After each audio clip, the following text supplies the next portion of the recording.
Well, we are here, super excited to be with you. In really, what I really love is YouTube. I love to answer questions. I love to help people. And, sometimes I come on, sometimes I don't, on these live streams. But I'm really excited for today because I know a lot of you truly, really would love to get your answers, your questions answered. You'd really love to start understanding YouTube, how it operates, and ultimately, have some YouTube success. And so those that are new, my name is Daryl Eves. I wrote the best-selling book, The YouTube Formula, and I've been on YouTube since 2005, generated over 100 billion video views, and worked with some of the top creators and brands in the world. And I really love what I do. I really do. I really love what I do. And I think the thing for me is, this is about opportunity. This is about taking something that you're passionate about and really creating something of value, and then having that value really translate over to an individual, and that individual kind of grows. They say, oh man, this really speaks to me. I really love it. And basically they're sharing your content, they're talking about it, and, organically you're growing an audience. And so if I was to say what I love doing is I love gathering people. I just love the gathering, and using video and audio to really gather people is a really powerful way. And ultimately, YouTube's the best place for it. And I get it. I get that there's other platforms out there. The reason why I love YouTube is because YouTube finds the viewer for me. And they can come into a community and they can connect. And so I really love that. Now there's other types of platforms that I'm excited about too. Don't get me wrong, but this is the best community-based platform on the planet. I can honestly say that. And the reason why I say that is because, as people connect with you and your content, your story, it's more about the community than it's about videos. And the videos kind of supplement the community, which I truly do love. So here's what I do. I'm going to go ahead and we're going to take questions. So if you have questions, make sure that you put that in the comments, and we're going to kind of grab to it. Of course, we're going to take super chats first, and we can kind of go from there. But I'll take whoever would like to come on, and then two, there's the standard stuff that you always ask, and that's great. But you have an opportunity to talk to me and really get some clarity on your questions. And that's a really, really important thing. And I know that some of you think that it's one thing and really what you need is something completely different. And so definitely would love to have the convo with you. So go ahead and put your best questions in there. We'll start here with Lynn. What is your best advice for a complete beginner in YouTube? Well, that's a great question. I think everyone comes in different stages of YouTube. It depends on your background. There's a lot of people that starting YouTube that might have some background in film and television, or they like to capture footage, or they might be coming from other platform. But if you're a brand new newbie, I would just basically get a copy of my book. Read it. You can get it on Audible, or you can go buy it on Amazon, or whatever you need to. There should be a link in the description below that you can go get it as well. But I'd start there and really try to figure out what type of value you're going to bring to a specific community. Now, you'll hear me say that a lot because, if it's entertainment, that's great. Well, who's going to be watching your videos? And I think the more that you define who's watching your videos, the easier it is to deliver on that value proposition, which is getting something that they love. And so ultimately, I believe that if you start there, really trying to figure out, a little bit about the mechanics of YouTube, a little bit about what's going on, but really focus in on who the viewer is going to be. Now, you might say, I don't know who the viewer is, but you can see other channels that are using and doing that type of content. And I think you can start understanding who would actually watch that type of content. Like if it's a Pokemon channel, like who is it? What age group is it? Is it, older people, younger people? Is it a mixed? Is it, fathers that watching with their sons, or, just this bigger approach? Like, I think you got to kind of break it down and start having some assumptions. And then what I would do is just like, what gets you excited? And I think that's the second thing, which is once you understand who your audience is what's going to get you the most excited to create content. And I would just create content. I think it takes a little bit of time to really understand what good content is and what it's not. And the only way to do that is to go and create and post. You got to get it out there for the world to see, and then really get that, the analysis back of how to improve. And all that is in the book. So my thing for you, though, is I'm going to go ahead and give you a copy of this book. What I want you to do is DM me on Twitter. Now, Chantel should be on here.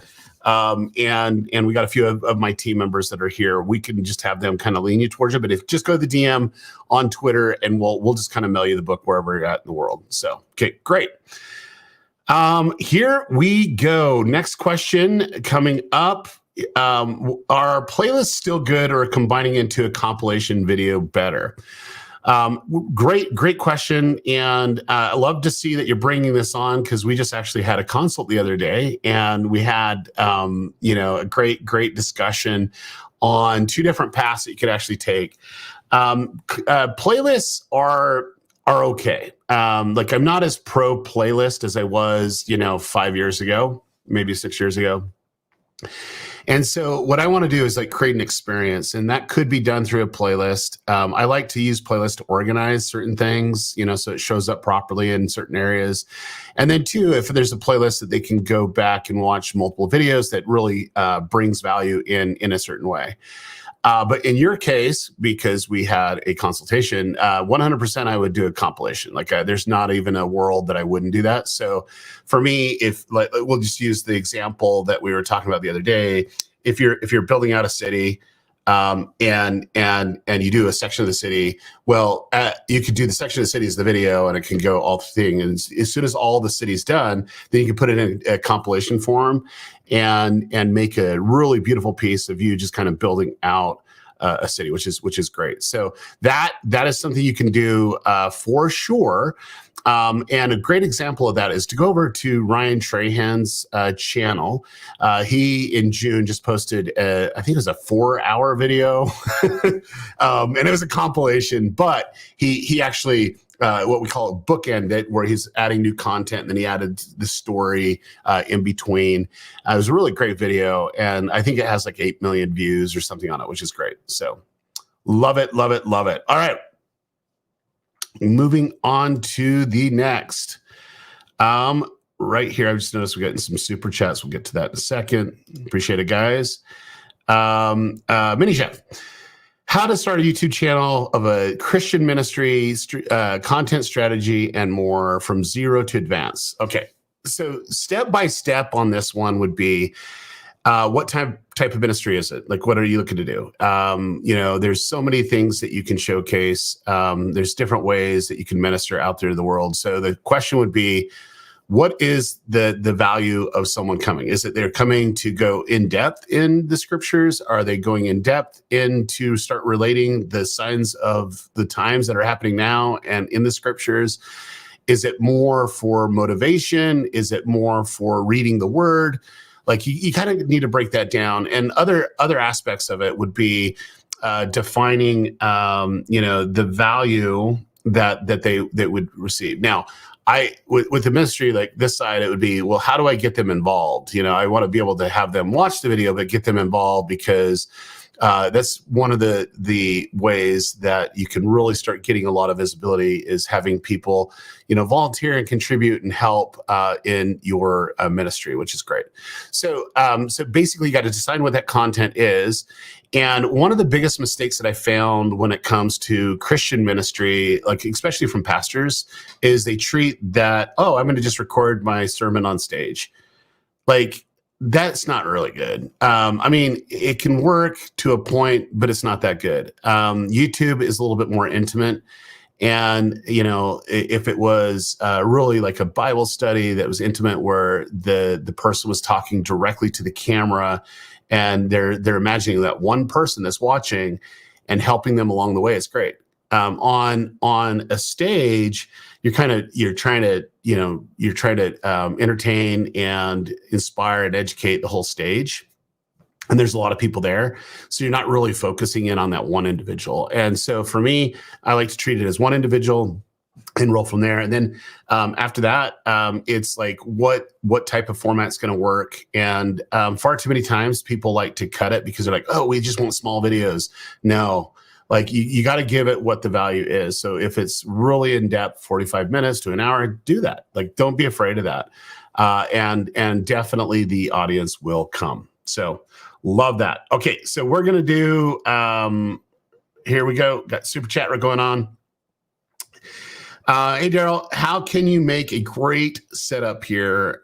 You are going from 0 to 5,000 trophies and beating the game. Re-engagement, one limitation. Setup, the history wouldn't work here. What would be the setup? So the thing is, and this is a little really directly, like it probably didn't make sense to a lot of you guys, makes sense to me because I know his channel. And you got to understand, it's all about video types and it's all about niches. So he's in the gaming niche. He's trying to figure out a video strategy that would work and really setting up and having that be more of a progression. So Milan, like what I would do if it was me is stage journeys in videos are great. So if you're going from here to 5,000 trophies in the video, that's great. Why are you doing that? You know, and that is the setup. Like, why are you doing it? You know, and it could come back down to is like, I was curious how fast I could do it. Could I do this in X amount of days? Okay, that brings the setup of why you're going to try to do it. And the curiosity is, are you going to fail? You know, are you going to fail and doing that? So for me, that's kind of how I would set that up. And then two, the type of re-engagements in it is based on your play. It's like, oh no, maybe I'm not going to make that next trophy in this amount of time because the time's going down and where you're at should be a little bit further along. There's several ways to re-engage. And I think the time clock can be an interesting re-engagement piece because it's always counting down. You only have a little bit of time. I don't know if it's 48 hours. I don't know what it is, but you can go from there. I do believe that as you do this, it's gonna really, if you do it the way that we talked about before, it's gonna really perform. So. All right, moving on. Here we go. Question. I feel like our pivot is killing the channel, and I feel like we are not doing the right things, even though we are doing the research. Things are just not going our way. The pivot is so hard. Okay. So, Neil, a couple things on it. Pivots are hard. It's something where you got to figure out what you're passionate about. And if you're leaning into the passion, sometimes it's demoralizing when you don't see the views come in that you think that you deserve on that. Now, the thing about it, and I know that you know this, it's like we need to look deeper than just the view, and we need to see who's watching the video views. I have example after example after example on every pivot, including like go watch Kimberlea's video. The replay on VidSummit last year. I think she was on stage last year talking about the pivot, and she pivoted completely, 180 on her channel. And it took so much time, but she was focusing on, I was excited about making content, and also it's bringing in the right type of viewers. And so the key to this more than anything else is looking at that data point. So the view count might not be as high, but is it the right people watching it? And if the right people are watching it and you're consistently bringing them value, YouTube will know what to do to kind of go out and find more people. Now, this is a really good point. I think I saw this from Renee Ritchie on Twitter, or I guess it's X nowadays, whatever it is called now. But he said something, and I loved it because it resonates so well to what I believe, which is this: YouTube does not push content for creators. Okay, YouTube does not push content for creators. That is the biggest aha moment for a lot of you guys. Like you think that YouTube's not promoting my videos. And what I want you to do, and especially you know, like when we go into this, like this, it's about the viewer, right? What YouTube does, YouTube pulls videos to the viewer. And that is what we're talking about here, man. And so what we want to make sure is that the right type of viewer, and then we need to be consistently hitting that right type of viewer. And every channel that I pivoted, pivoted the content, whether it was slow or fast, it was like I was only looking at that indicator of how many people that is liking the new content, liking the new pivot that are sticking around, and ultimately making decisions off of that. And then it usually takes a little bit of time, because what happens is you have all this data of people watching your older videos, and you know, that data is, if they're active viewers, that's great. We just need to get more active viewers with the new content strategy. And once it happens, all it takes is one video to pop off. It could be a small pop. And then after that, it just lifts the rest of the channel. And so Kimberly gave a really amazing presentation at VidSummit. For all those that don't know, you know, every VidSummit, I try to get people on stage to share case studies of what they're doing to help you become successful on YouTube. And Kimberly did a really great job of evolving and scaling. And now has like 3 different IPs that she's around this topic, and she's known in that niche. And so it's great. And then 2, I don't know how active she's in our Discord, but go ahead and see, because I know she just had a baby and got married and stuff like that. So I think she's still on maternity leave. Who knows? Okay, going into the next one, driving with Miles. Question: how do you think AI has impacted YouTube and will influence content creators in the next 5 to 10 months? Okay, I'm very, very opinionated when it comes to AI. Trust me. Okay, so there's been moments, been huge moments in YouTube. And I think we're seeing this big moment. The first moment is when YouTube decided to create the partner program, and started to share revenue with creators, and that motivated creators to create content. And ultimately, what they would do is clickbait everybody. Not everyone, but a lot of people. There was kind of exploits where they'd get people to click. They got the view. They got the money. And YouTube's like, that's not a really good experience that we want. We want to deliver what people want, because if it's just all this clickbait, then, you know, it's never going to do it. So you had a lot of people kind of gaming that system. And when they're gaming the system, believe it or not, it was ruining the platform. So YouTube wanted to take a bold step. So in 2012, it was like really at the height of the peak of a view-based algorithm. And they had a couple things that was really trying to minimize that. But they decided to do an experiment where they took basically the innards of Google Brain, which is their AI, and bring it over to YouTube and make YouTube an AI. And they did a small little test, and ultimately they wanted to see if it would work. And the AI had 2 specific goals. One was to predict what the viewer wants to watch and keep the people on the platform longer. Now, here's the interesting thing. This happened about March of 2012. But what happened was when that was instituted, it could have been January 2012, but right around March, April, it was like the worst views ever. Like the people in the AI department were like, we're going to lose our jobs. It's never going to go. You know, it's never going to be. And what happened next is in that May, it was like the most views ever in the history of YouTube that was going through their test. And then 2, the watch time was through the roof. It was doing everything that it wanted to do. And it continued to do that, you know, week after week, month after month, until it was able to say, okay, we proved the test. We expanded it out. Let's roll it across the whole platform. I know this is a very long answer, but it's a really important answer. Okay. Come 2013, it rolls out everywhere. Okay. And there was a lot of people mad at YouTube. YouTube's killing me because it's taking away my views. Well, no, YouTube was only giving videos to what people wanted, and that clickbait that you were trying to get and you know, capitalize and do that exploit wasn't working anymore. And a lot of people just got frustrated and left. but the people who are actually doing great content that were trying to build audiences, guess what happened? They automatically just started to grow really fast because YouTube saw, hey, this is a great video. They can see all the thing from there.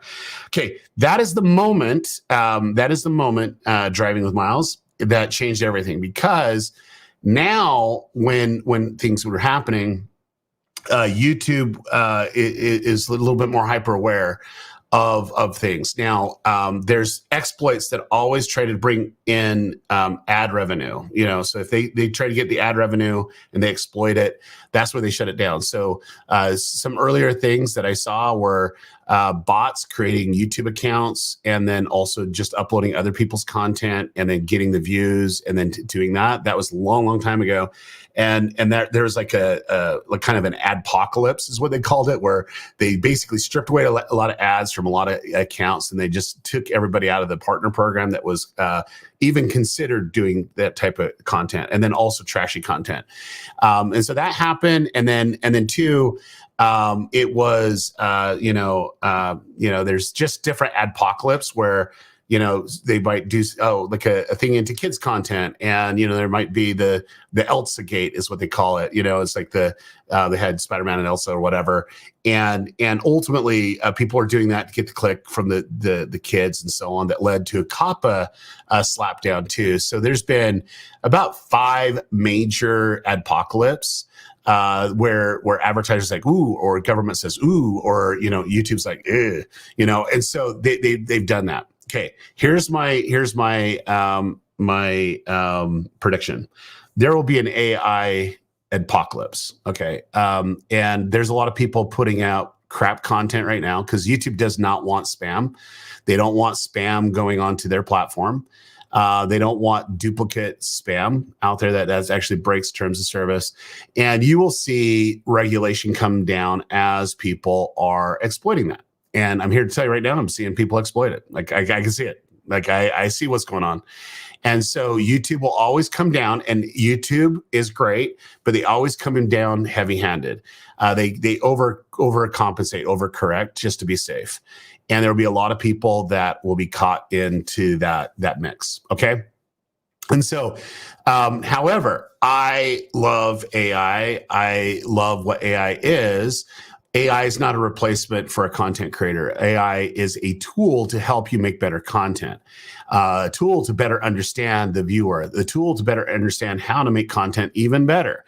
And so I love that. And I think the evolution of AI is going to be great.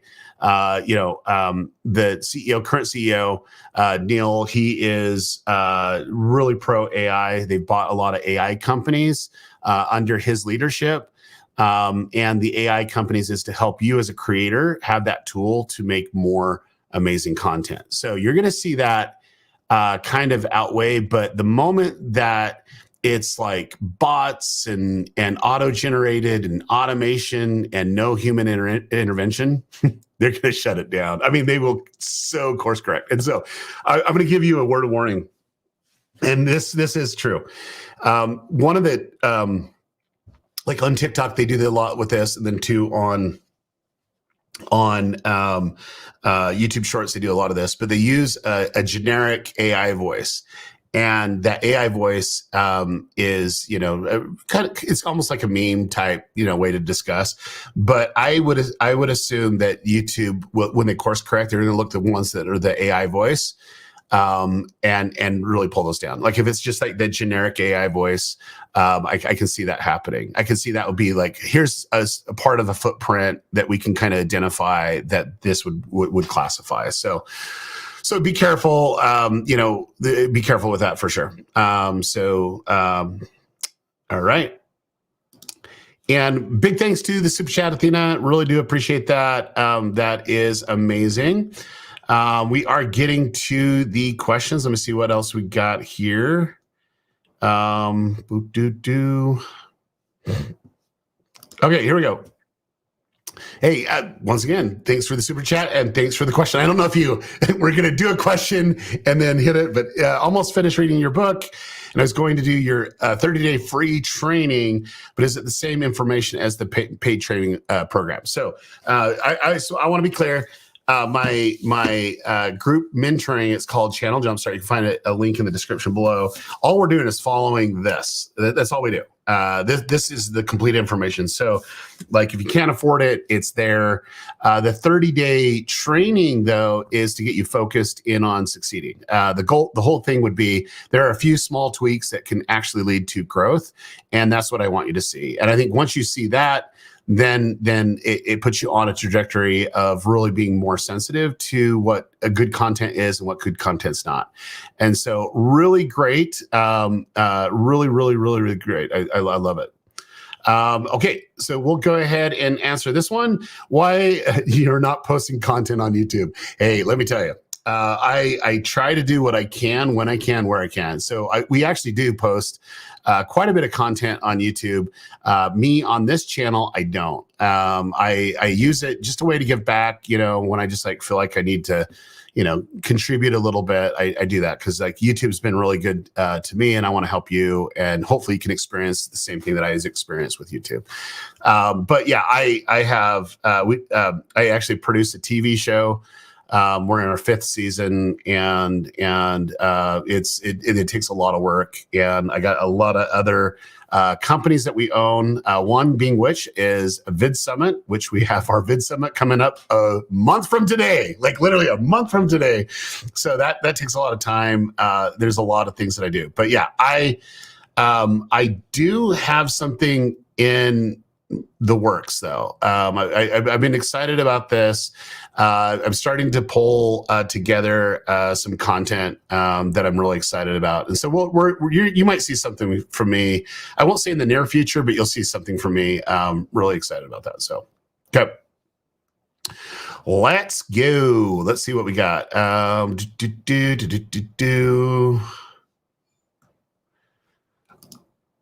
All right, you already got my book, and greetings from Argentina. Did you get my book in Spanish? I was wondering if you did, because we do have a Spanish translation. We have a Portuguese translation. We have a Hindi translation. We have a Thai translation. We have a German translation. I think we have a Russian translation too. I'm not too sure on that one, but I know it was supposed to be there, but that'd be great. All right, here we go. Let me see. Okay, Chantel, let's see if I know how to do that. I don't know if I can. I don't know if how I can mod you. Anyway, we'll have to figure it out for next time. So sorry. I know Doug's a mod, so we got that going on. All right, here we go. All right. Great question. Knowledge first. Question. Hello, Daryl. Been watching for a while. Do video tags still matter as much as they once did? Thank you.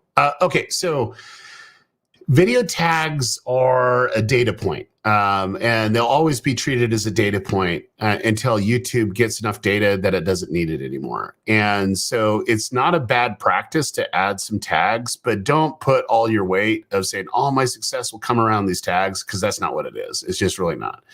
What happens is YouTube is looking for the data. And so the data they're looking for, they could get in just minutes or hours, you know, but what it needs is like a starting point. So the starting point would be this. The most important thing that you can do with your meta information is your title. The second most important thing is that first couple sentences of your description. Outside of that, there's not much focus point. You know, there might be something, because what YouTube does is it's going through the audio transcription and it's seeing what the video is about. And then it has this super tagging system that it says, oh, this video is about this. And you can show up for things that are not even in your tags, not even in your description or title, because it's actually in your video. And so YouTube's looking very granular with that. However, that being said, what YouTube really cares about is viewer interaction. And that's the biggest thing they look for. And so as soon as they understand that the viewers are seeing that this works and it is what it is, then it's going to kind of expand out from there. All righty. That's a great question. Okay. This is a great question. Alex Gomez, my main channel is mainly monetized via affiliates. However, I've plateaued at the 15 to 20,000 per month in revenue for a while. How can I scale the income even more? Just create more content, question mark. Okay, so Alex, affiliate is a fun thing. And I love it. I love doing work and still getting paid, years after the fact, pretty handsomely, from doing affiliates right. If you can do affiliates right, it's great. The type of affiliate would be there's two rungs. One would be just the one-off affiliate, and that's where you're paying per transaction. The one that you want to look at is how do you do affiliates that you're actually getting a cut of any subscription model. There's a lot of subscription services out there, anything like that. So if you get a cut of that, then that's something that you can always count on month after month. And then that way it kind of accrues from there.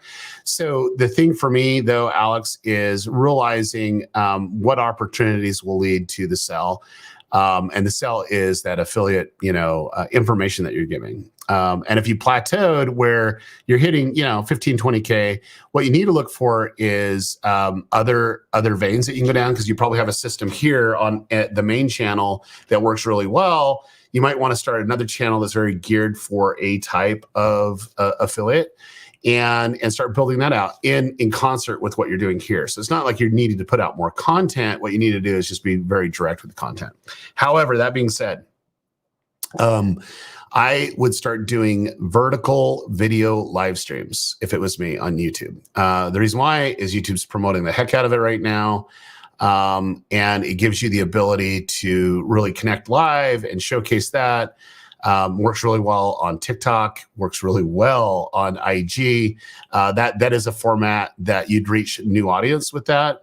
And then two, don't hesitate to do live streaming on the main channel. I think with the content itself, you could do some live streaming, show that, go through the whole process. You can do that fairly effectively. And then you're giving a little bit more detail, be a lot more interactive with that. But I would definitely go back and look at two things. The first thing I would go look back, Alex, would be your real-time analytics and see which ones you sort it by 60 minutes and see which ones are bringing you the most views. And anything that is over 6 months to a year old, remake that video, but do it better. And you're going to see that that's an easier way to get more traffic coming in for a specific item. And then two, if you do any affiliate stuff on Amazon, I would start create a creator page over on Amazon, and I'd start live streaming there and then put video there. That's what I would do. So, okay. Moving on, here we go. Sleep Cove. I had a fake copyright strike, and out of fear, I put most of the videos in private for 48 hours. It killed my channel. Now, I don't get my video recommended next to the similar content and low views. Any advice? Well, did you take your videos out of private? If you did, you're going to need to get momentum back. That's probably the worst thing that you could have done outside of just deleting your videos. What was that? And I understand, because it's like if you get 3 strikes, you're out. And trust me, I understand that. But if it's a fake copyright strike, you can fight it. But yeah, like even if you privated those videos, doesn't mean you couldn't get copy strikes on them before, just the way that YouTube's copyright system works. Because it's just crazy. So what you're going to need to do is, kind of limp along a little bit. And ultimately start getting traffic back to that. Because what you did is you pulled it out of the index of YouTube, and then you need to get it back in the index. Now, don't know how many video. Let me take a look real quick. I don't know how many videos that you have on or how much views that you're getting. Let me go here, and you might be able to hit it up here real quick. Let me see real quick. Oh yeah, you really killed that thing.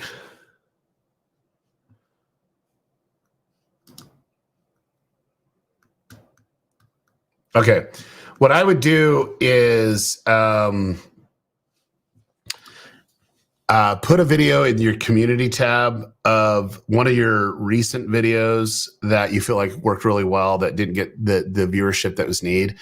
The reason why I want you to do it there is because if they didn't get it through the notification or there's something that was going on with the active viewership for the 48 hours, whatever that is, you're going to just give another push. And I don't want you to do every video, just pick your best one. And then it looks like you're doing, let's see, how many videos are you doing a month? Looks like you're doing what, four a month or so, 3 or 4 a month. I would probably do the same on, about every 14 days. Just pick a video that you can kind of push on it. What you need to do is get a little bit more oomph.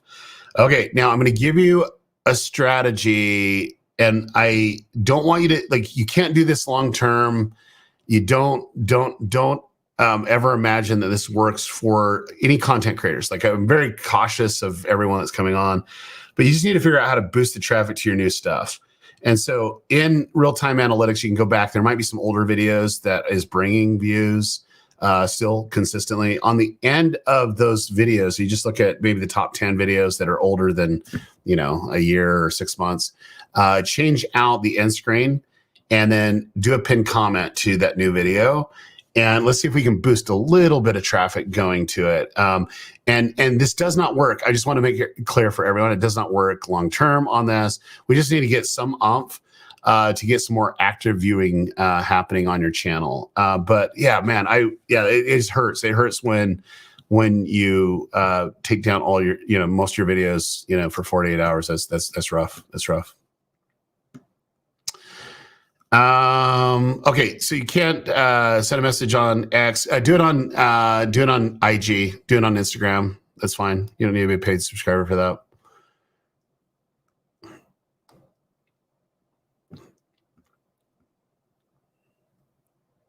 Okay, moving on to the thing. Okay, stopping my weekly live streams blew my regular videos up. Coincidence, or should I make a separate live stream channel?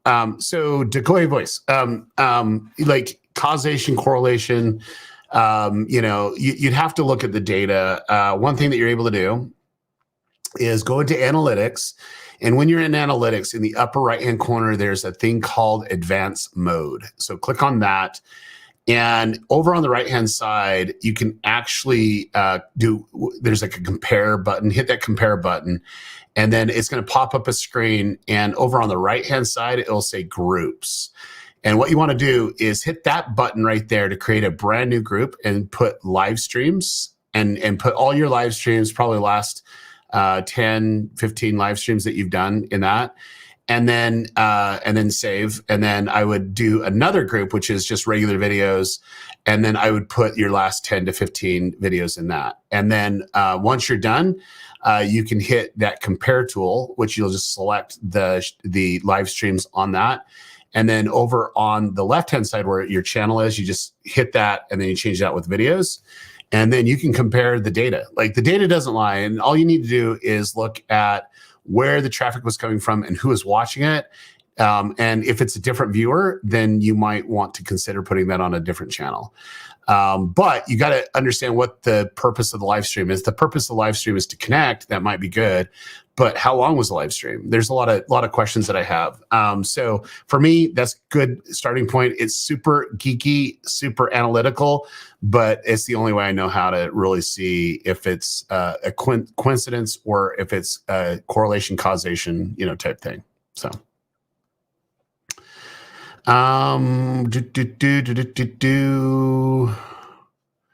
All right, here we go. We got 12. Hey, D, seeing you soon. I'm excited. Booking the hotel now. Good. What they're saying is we actually sold out 2 hotels already. I believe the third one's selling out today because we only had a little bit of rooms left. And that is for VidSummit. If you're not familiar with VidSummit, let me kind of show you what VidSummit is. It's coming up soon, and I'll show you real quick somewhere. Here we go.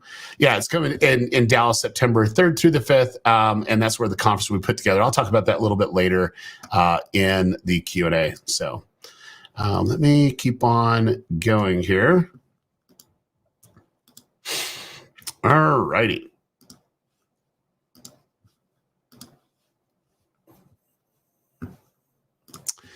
Okay, veteran biker. My videos are not as pop as my live streams. I stream every morning for an hour before work, news show. How can I get my videos to get more traction? I have 150,000 subscribers at the moment. Okay, so if you're a news channel and it's dealing with content that has a news cycle, then yeah, doing a daily before you go to work, that's great. And that live stream, that just might be your channel. And then two, are you breaking news or you're just more news commentary? You kind of putting that in. You just need to go through that. Now, the kicker would be, what about your other videos? They're not getting traction. So you might need to do a more in-depth, maybe document, I would say more in-depth docuseries where it's kind of deep diving into a topic that wouldn't necessarily be out of the news cycle, but it would be something that would be a little bit more evergreen where people could see it and go deeper into it. And so that's a really, really powerful thing to do. And what I would do for me is realize, hey, your live stream's that. Maybe it could be the weekends. If you're not doing live streams on the weekends, that's when you put your videos out. But yeah, if people come and get the value for the live streams, then that's what they want. So, all right.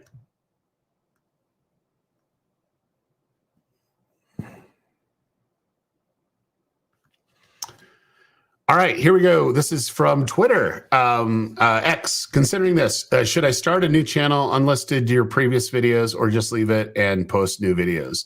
And then I guess it's on to when pivoting your content. So in pivoting content, you got to make a choice. And I always make a choice. Do I keep it on the channel that I have, or do I create a new channel? That's what I try to decide. There's a lot of people that have like a lot of subscribers and a lot of viewers, and they're like, I don't want to lose them and I don't want to have to rebuild. And so they might say, I'm not going to do that. I'm not going to do that. So I need to do it on the new channel. I never prune videos. And what I mean by that is like delete all the videos just so that my channel's that. Because what I want to do is start creating content and seeing what works based on the current viewership that I have. And as soon as we get, momentum on where the new content with the new direction is getting more views than older videos, then I might start pruning the ones that don't have a lot of views on the older style, because there's no point of having that on. But once again, to delete anything off of YouTube, like you're deleting data points off of YouTube. And I don't necessarily like that, but I would in certain circumstances, but I'd need to look at that for sure. So that's a great question. All righty.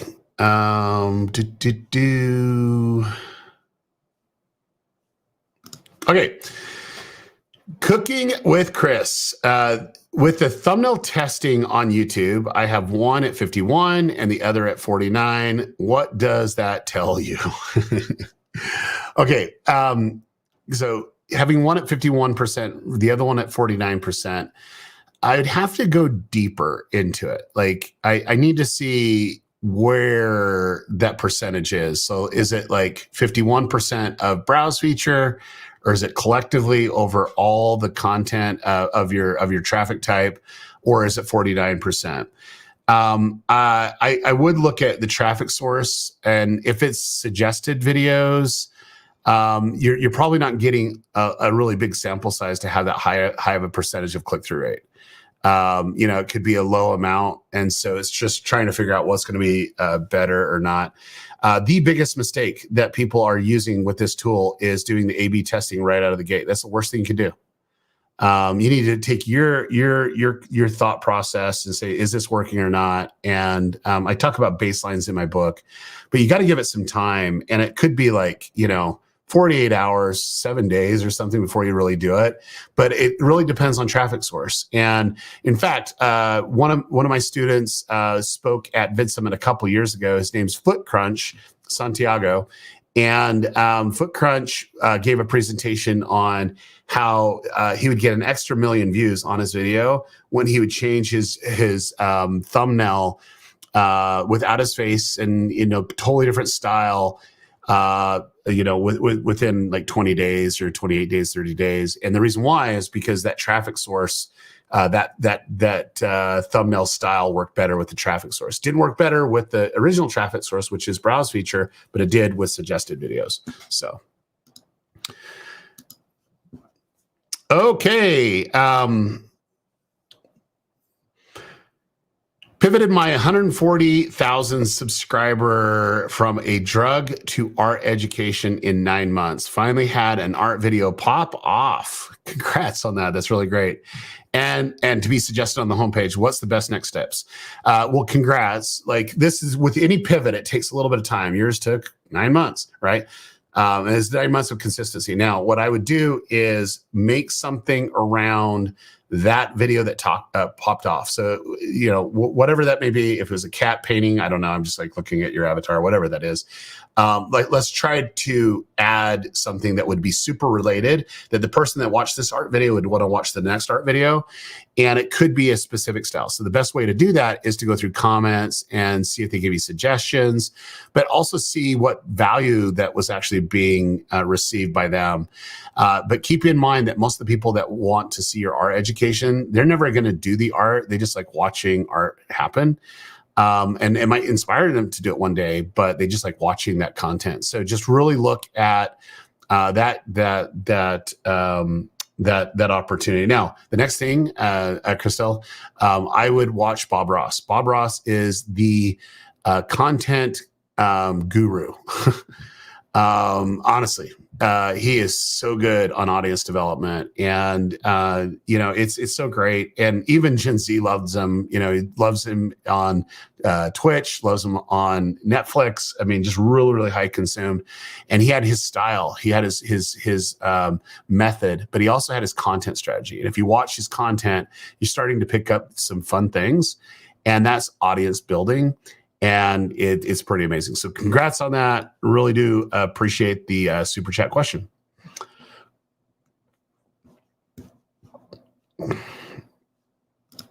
Okay. Ear to hear. Since joining Channel Jumpstart, CGS, I went from generating 250 views a day to 40,000 views a day. And how can I start an email list without YouTube punching me for sending people off of YouTube? Okay, really good.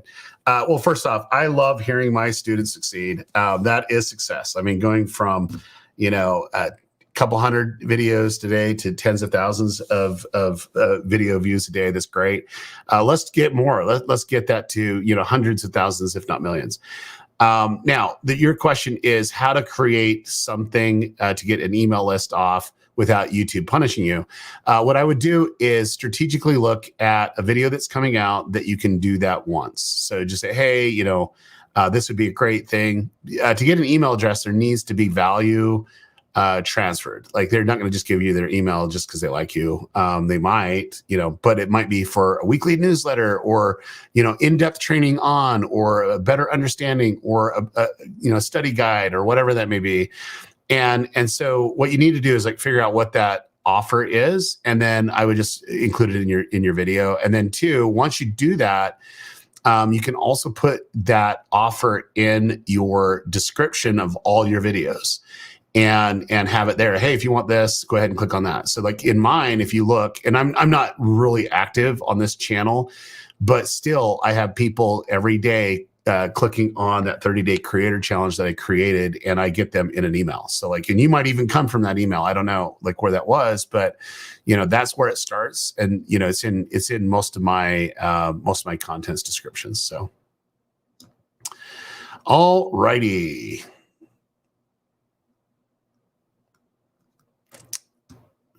Yes, live streams are content.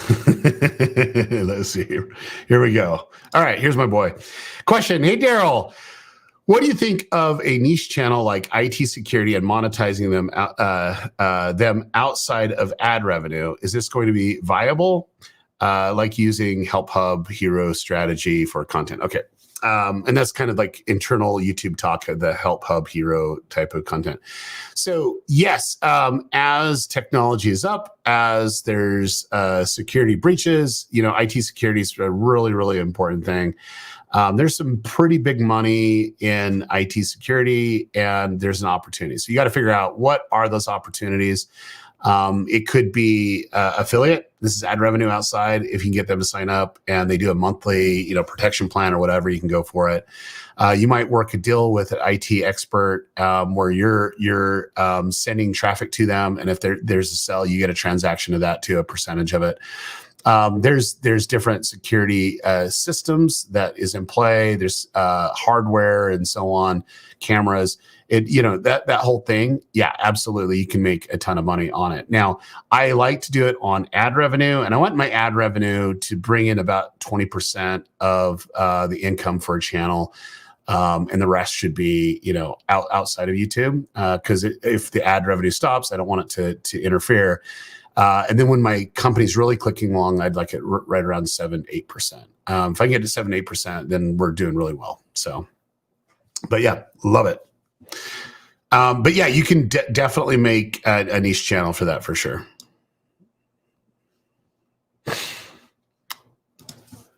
They have an AI voice feature in YouTube Shorts already. It kind of stinks. Yes, Jerry, they do. And that's one of the things that they're going to look for is that voice. If you're using their voice system, you're probably not going to get ding. But if you're using some other one that they don't know if it's automated or not, because it has to be done through the app, the YouTube app, it's interesting. It'll be interesting to see.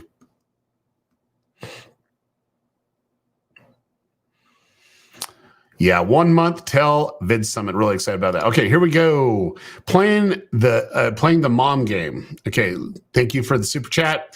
I have a fashion over 40s channel that started out as decluttering and household things to fashion related content.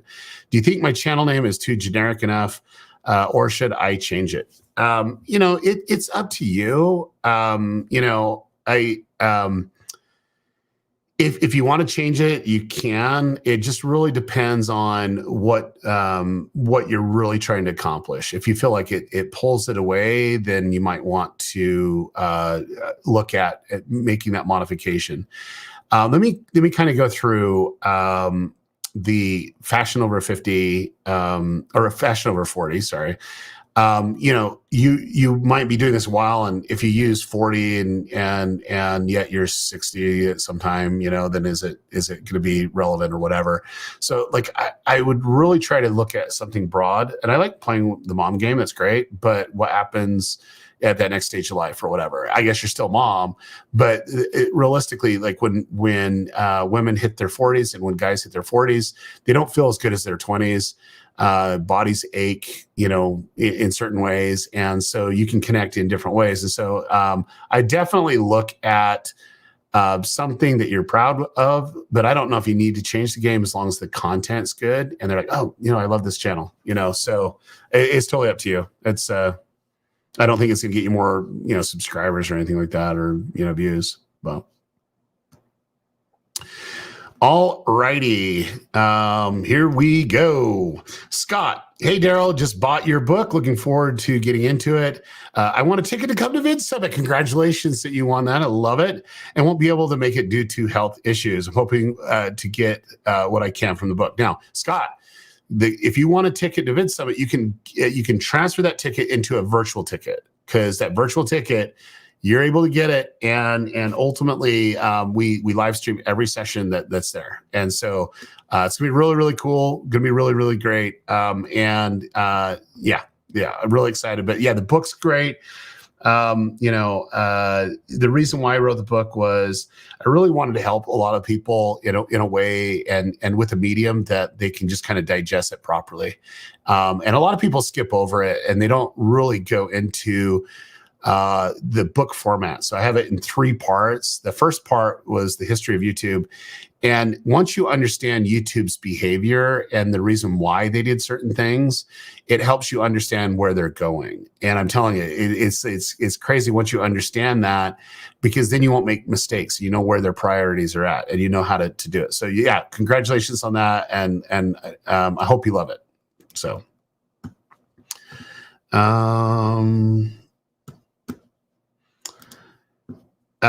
Did I start the stream 1 hour earlier than the email said? I don't think so. I don't know. I didn't do my email. Like somebody else does my emails, but I hope they did it at the right time. It was supposed to be 10 o'clock, Mountain time. So here we go. Let me see here. Chantel, I don't know how to make you a moderator. It used to be like in the 3 buttons I could click down. I might have to do it on YouTube. That's probably where it is. Let me do that real quick. And that way it's done. So as she's doing that, what I'm going to do is, guys, I'm going to make Chantel a moderator. I want to make sure that happens, but I'm going to take just a little quick stint so I can do that. But it's really, we're 1 month away from VidSummit. And if you've never been to VidSummit, what it's all about, it's a place where you can really learn the business side of YouTube from creators that are actually doing it. And what I love, it's a creator helping creator, and a way where you can really start to understand the business side, but also the data side and the content side and the strategy side. Really love it. It's our 11th year. It's in Dallas, and we're really excited. It's in 1 month. You can go to vidsummit.com, and here is what VidSummit's all about. And that was just an image. Here's the video.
All right. Well, I think there's some of you that are just joining us because the email, I guess, apparently just went out and said it was 11 Mountain Time, and we've been going an hour.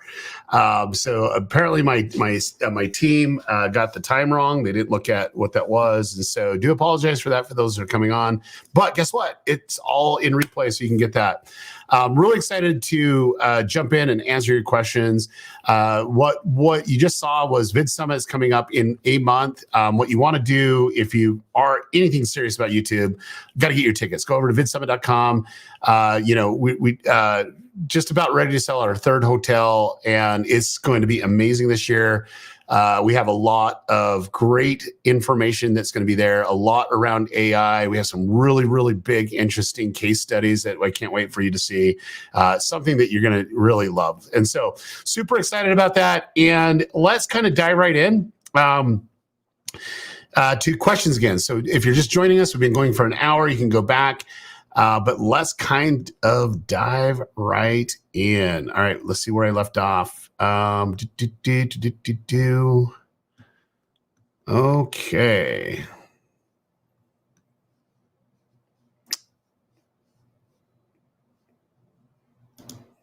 Okay.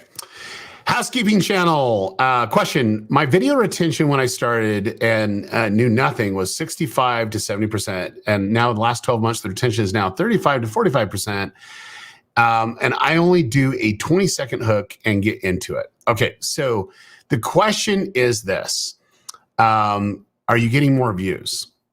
And if you're getting more views, then you can't look at the retention graph as a good indicator if the video is good or not. Okay, so the reason why is the more view count that you have on that video, the lower your retention will be.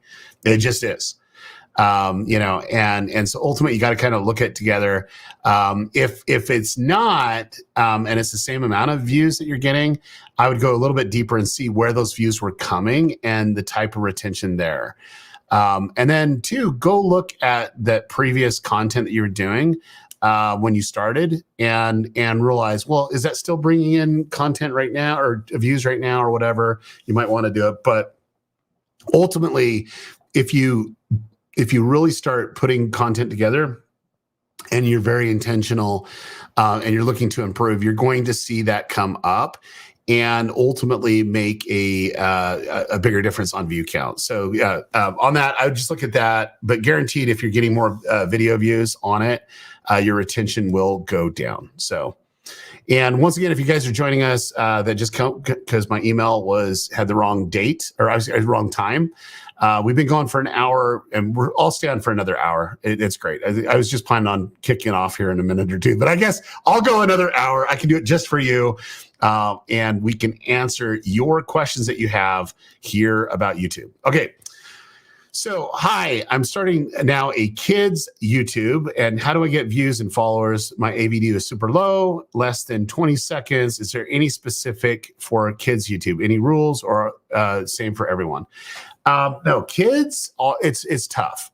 Just because earlier I was talking about some challenges that YouTube faced and with regulations with COPPA. And so YouTube kids and kids content on YouTube is different. So the first thing that I do is really make sure that your thumbnail is bright and it's very enticing for the click. I definitely do that. And it needs to be around stuff. Now, if they're clicking on it and going, there's a disconnect. It's like something that they saw in the thumbnail didn't translate in that first 20 seconds. And so you need to really hone in on your first minute. The first minute is the most important thing. And then two, really look at, can I grab them in and set up the content, whether it's to get them curious about what's going to happen, or there's like a surprise and delight, a dopamine effect, that happens, and then it sets up what the video is. But AVD for kids content, it's hit or miss until you really start understanding what your content strategy is and start delivering on that. So I would definitely focus in on that. Try to get up your AVD. And the AVD should be, if it's 20 seconds, they're only watching for 20 seconds, they drop off and it's a 2-minute video or an 8-minute video. You really need to hone in on that and to improve, and then just kind of start extending it out from there. So here we go.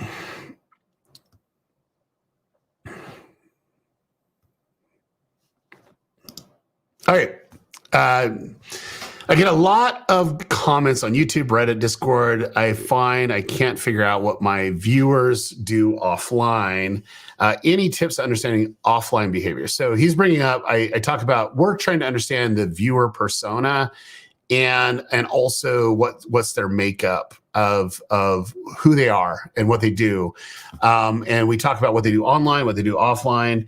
And that's where you need to ask. I think if you have your own Discord, that's a great place to ask, or ask, hey, when you guys are not playing this game, what are you doing, without technology or whatever.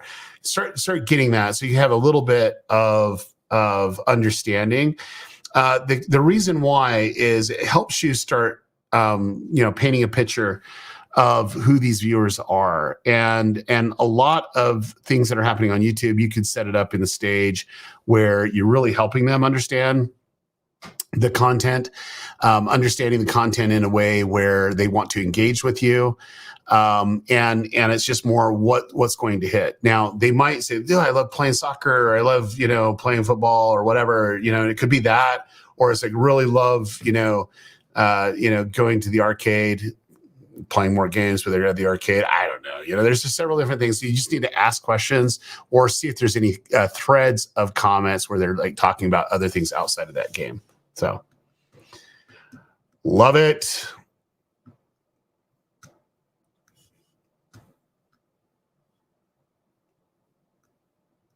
Trying to get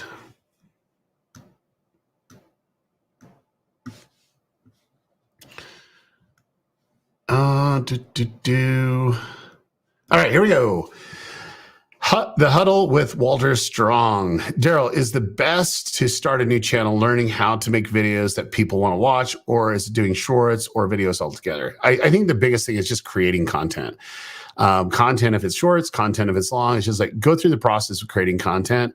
And what you're trying to do is bring value to someone where you're thinking of them about watching that video and what they're going to do. Are they going to be interested to click on the video? Are they going to be interested to, be hooked into the video and really stick through it? And so for me, it's about that content creation. You're going to make a lot of bad videos. Trust me, you will. But the ultimate thing is just start just being intentional. The intentionality is what I teach and preach. Like, I want you to be intentional, the content you create, not just say, okay, I'm going to just do this video and just create it. And you're not giving forethought on how to make it better, or how it's going to be received, or how to be impactful, or moments of storytelling, so that's what I would do. All righty.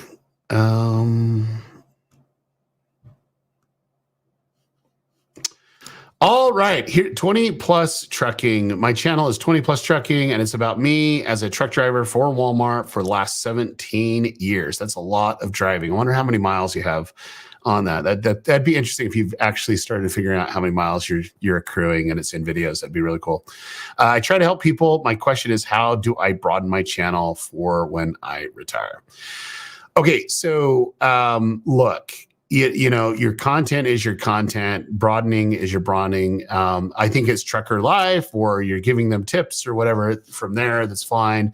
But if you're on the countdown of retirement, and you need to start thinking of how to add other type of things that you're able to see, and maybe it transitions where you're still trucking, but not necessarily for the need of the job. But you're just like picking up a load and taking it somewhere just so you can take time off and recreate, and I don't know. There's several ways to do that. But ultimately, it's really start seeing the value that you're bringing, but more importantly, the direction of where you're going to be going, and start, peppering in a little bit of that here in videos that you're currently doing, not as standalone videos yet. So, all right.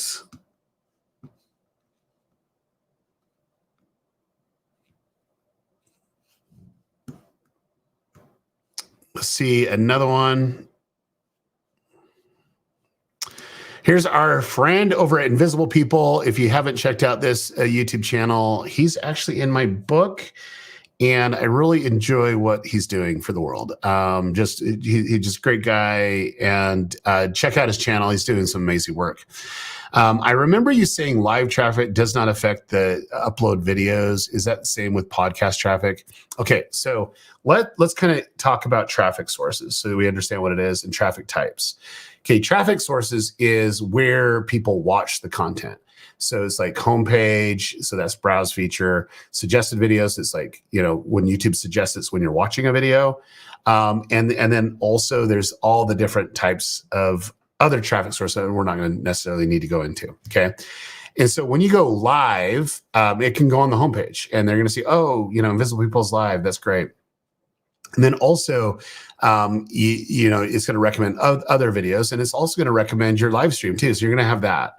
But it's more the content type. And the biggest podcast network in the world is YouTube. And all YouTube did was they treat it like a video, but they're saying, oh, this is also a podcast for people that look through a way to discover podcasts. And I just want to make sure that it's just more about discovery that it is than anything else. So it's basically not going to affect the uploads, but the difference would be is understanding the timing of everything. So like if you're releasing a video and then 2 minutes later you release you go live, that's not good for that video because you just basically are competing for that homepage. And so it's more about your content release strategy. So if you're only releasing 2 or 3 times a week and one of them's a live stream, one of them's a podcast, one of them's a documentary, you'll be okay because that's just your cadence of when you're doing it. And so don't necessarily look at this as going to be pulling away from that content. From YouTube's perspective, it's a video. It really is. It just gives it another way to be discovered by saying that it's a podcast as well. Great. Rebs, what is the best way to get over our bias when creating content for an older generation than us? Oh, I love this question. It's so good. And the reason why is like, you're going to have biases and you're going to see things. But here's my lovely advice that I'll give you. There's things that I see that every content creator that succeeds like in massive that they do. One of which is they have this little group of content creators being real with each other and saying what works, what doesn't work. And they're looking at thumbnails, they're looking at videos, and they're just talking about data and talking about what they learn and talking about how to improve. And if you don't have that, I would say get that. Find 2 or 3 other people that you're able to have these conversations with. Now, the only thing that I look for, they don't need to be in your niche. They don't. They just need to know what good content is and be willing to give you feedback. And I can honestly say that is the best way to get over your bias. Like it is.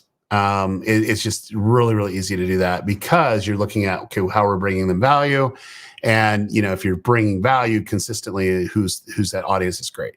Now, I'm telling you, there are certain generations that are a lot more vocal than other generations. And the older generation is pretty vocal on certain of those things. But yeah, you just have to get that group, go from there. But that's what I would do for sure.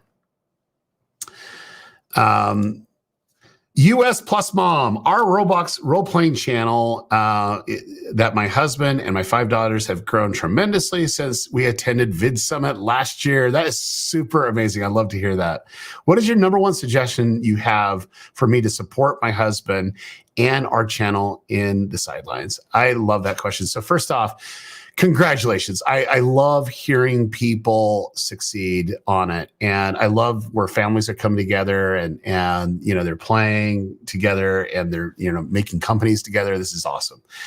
The best way to do this would be, and the supporting role would be really looking at what it takes to put out content in a given week. And so your daughters and your husband that do this, what I want them to do is what they call work week analytics, that when they wake up every moment of every day, when they do something, go ahead and have them document on a piece of paper, what they did in the day.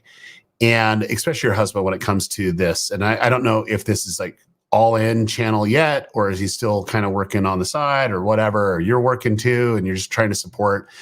So it's just more what he does. And then at the end of that week, what I want you to do is just have a conversation with him and see if there's anything that you can do to help him with what he does. Because there's always things to do. There really is. It could be follow up on this or looking at that, or there might be some things that you can do there. But I love it, and I love when families get together on it. So this is great to see that you're really blowing up. So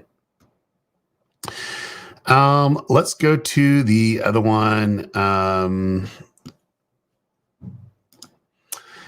The real deal is, would you say that 10 to 20% ad revenue is the baseline for kids content also? No. You're probably going to be, high 80s. If you can get to 50-50, that would be good. It really depends on where it is. If you can get some brand deals, it could supersede that.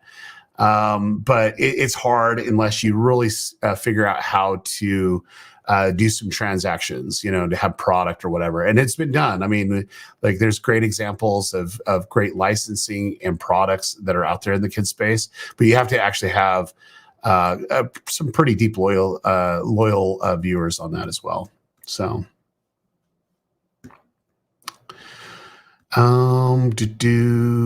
here we go.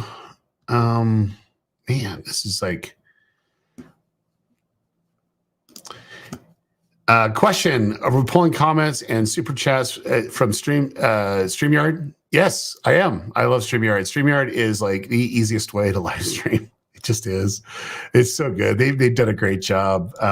Great job. All right, here we go. Daryl, our 1-hour consultation at the beginning of this year completely revolutionized my channel. I just wanted to say thank you for your wisdom. 1 million views last month. All right. I love it, man. Like, it's just the beginning. It's just the beginning. Because, as you're learning, what to do, I just love it and love helping people, but it's just the beginning. It's your new normal now. And what you want to do is always just try to improve. And I just encourage you, really look at that data, try to understand, the patterns of what success looks like, the patterns of what things that are taking people out of your videos, but congrats on that. That's so awesome. So. Man,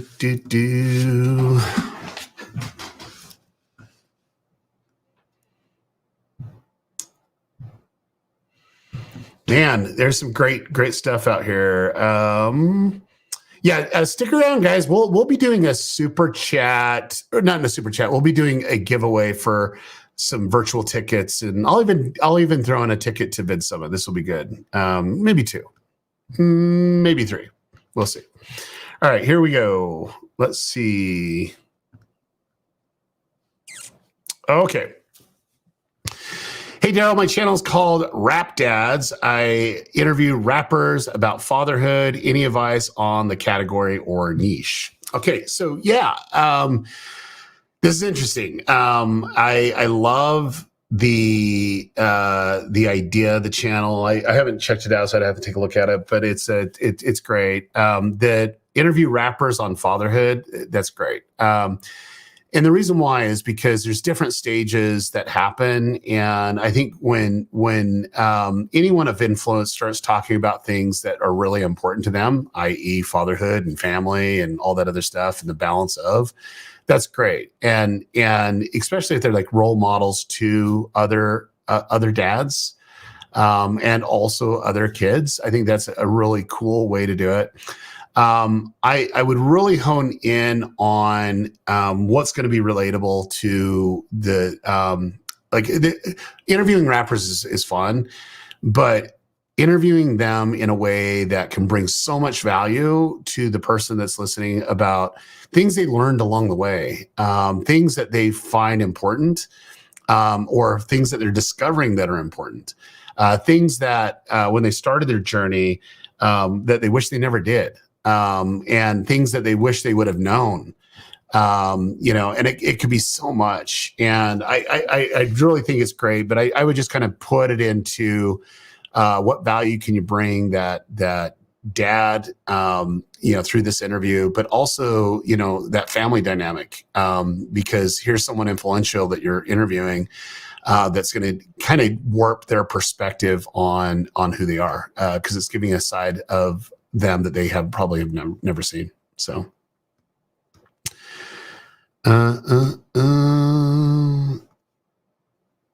okay. So this one, I was asking the good question, so we did a super chat. My channel's about driving for Walmart private fleet. I help people in their journey to drive for Walmart. How do I prepare for my channel for after I retire? Well, technically, I wouldn't just prepare for Walmart. I just prepare to drive. I think I'd do that. I'd broaden out a little bit from there. And you can just use I do for Walmart. There's other stuff out there that's great. Because there might be someone that wants to drive for Amazon, but are going to learn from you some things to do it. Now, it might not be the inner makings of working for a fleet like this, but they might have some similar issues, and you might be able to say, hey, you might look for these things. And so you can be a little bit broader on that. But I would say preparing to retire would be, if it's all about that, start peppering in your other personality of what you love outside of trucking. And it could be anything. I don't know what it is. Like, it could be ham radios. It could be other little things, other experiences. It could be travel. You like the travel, but you also like the destination. You might not like food. So I would do a little bit more around it. It's what I call like nacho moments. In my book, I talk about a channel that I've helped. I'm a co-owner in that company, and the creator, was doing these recoveries where he'd help people in need and recover them in kind of disastrous situations. And I was trying to explain to him, like, you might need to stop and gas up and get nachos because you're hungry. Because you're going to go help people in need, and it's more of that experiment. So you have to do that. You have to literally help people in need and showcase that. And so it's using those real authentic moments for them to know you a little bit deeper outside of what you're currently doing. And so you don't put a lot into it, but put enough that it makes sense, where as you're it's not taking you too much. It might be 20 seconds, it might be 30 seconds or whatever, but it's giving a little bit more of who you are outside of just the tips that you're giving on that private fleet. So okay, Demal, for kids YouTube, is there any specific settings you'd recommend to help increase visibility and reach of our target audience? No, there's no setting. You'll put made for kids. It'll know that it's made for kids, but realistically, it's about who's watching what and why. And if I was to improve anything on any kids channel, it would be the thumbnail first, and then really hone in that hook.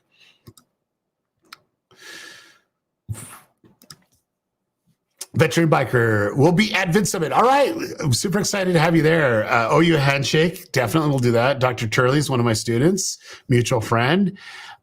Should I ever channel name or news topics? Okay, so should the channel change the channel name and just do news topics? Like, you could do you could add something. You might be able to change your name, because I didn't know if you're just driving on a bike, like just looking at it. But it might be adding a clarified veteran biker exposes or unfiltered or whatever, and you're just going through that. That could work if you add just maybe one other word to it. But all right. This one is coming from LinkedIn. JC Davis, is there a creator starter pack, camera, mic, etc., from Amazon or somewhere else you'd like? I love pre-production process, but I'm not a fan of the post. Any recommendation for user-friendly editing software? Okay, so I'm here to tell you. It depends on what you're doing, but I'm here to tell you. I'm going to pull this out. This is the best capture editor out there. All you need to do is get a mic that works, and pull it in. But this is great. You can do all the editing. There's some really cool AI editing software out there that can really punch it up. But I would just do that. And the only other little thing is lighting. Lighting is the most important thing.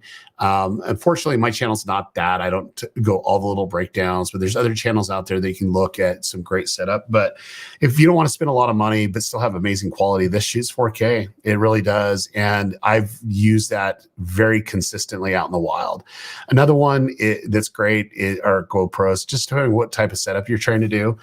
But for me, it's all about great sound. So if you're going to use this, have some great sound that you can tap into it and go from there. So looks like there was 2 emails for different times. Yeah, that sucked. I do apologize for those that are missing it, but I vowed I'd go an extra hour just because of the mixed up. Well, why don't we do this? Why don't we do this question right here, and then what I'm going to do is pull in, and we'll do a giveaway. We'll do a giveaway after this this question. Kids channel here, 1.5 million subscribers. CPMs, RPMs started to decline last fall. Currently 30% less year over year revenue, but views are higher, watch time is higher. What's going on? Okay, so YouTube's the way that ad revenue works is very simple, and it's a really interesting component of what works, what doesn't work. Okay, and you might say, why don't it doesn't make sense, that I got the viewership, it's actually higher and I'm making less money. Well, how ads work is this way. So when you make certain type of content, YouTube is going to say, hey, let's advertise on this type of content and let's put ads on it because they'll make money, we'll make money, and the viewer that likes that will make money. And it's based off of niche. Okay. Now, unfortunately, your niche is highly regulated. Okay. They can't do the type of targeting that the advertiser wants to do it because it is against the law. And YouTube had to put a lot of the stuff in context. So they just kind of do this blanket approach for kids of you're just advertising to kids, and they can't really do what some of the things that you're doing before to really hone in on that. And so the only thing that will get higher CPMs and RPMs is when there's a bidding war and people are advertising on top of each other and it drives up the price. And for other channels out there, they can say, oh, I want this type of channel that only does this, or I'm going to use these keywords, or I'm going to basically use these channels because we know that, or we want this age demo, age demo from there. And the more they do that, the more expensive the ad is. The more expensive the ad is, the more money you make. But the moment that YouTube, the advertiser selects your channel as one of the ones that their ad goes on it, then they're always bidding, and that's where it goes up. So the more popular your channel is, i.e., the more money you're going to make. And so you might see a decline in that. I can guarantee you is this: they're just spending less money advertising. And even though the views are going up, there's not as much competition for that bid to go up. So, oh, we are going to do this. So let's do this. We are going to do a giveaway. And what we're going to do is do a giveaway on a virtual pass to VidSummit. So if you want to, let me see here real quick. If you want to come to VidSummit, it's happening in 1 month, September 3rd to the 5th. It's in Dallas, Texas. We have a beautiful convention center that we're at. It's so amazing. We have so many amazing people. We already sold out 2 hotels. We're actually ahead of schedule of what we sold out last year. We're in ticket size and everything else. I think that I would not be surprised if the 3rd hotel sells out today. You definitely want to get your ticket. But we're going to do a giveaway. So if you do hashtag VidSummit, we're going to do a virtual pass. And let me do this giveaway tool that's here in StreamYard. Well, guess what? That's not showing up for some reason. All right.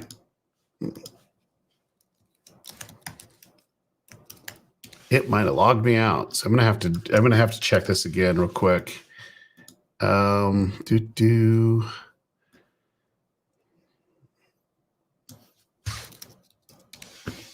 this is not going to be good if I can't select my live stream. There we go. Yeah, use hashtag VidSummit, and we will go from there. And let me put this on screen too. Here we go.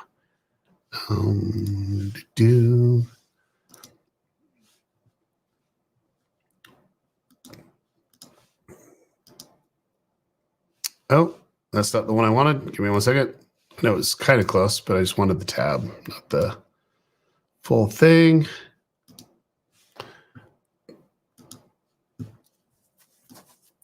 Okay. You guys can see that? Yep. All right.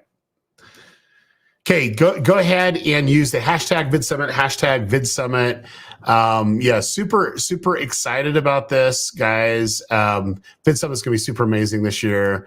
I cannot wait. For you guys to see what's happening there. So we'll get a few more entries coming in. I'll let that go for a minute.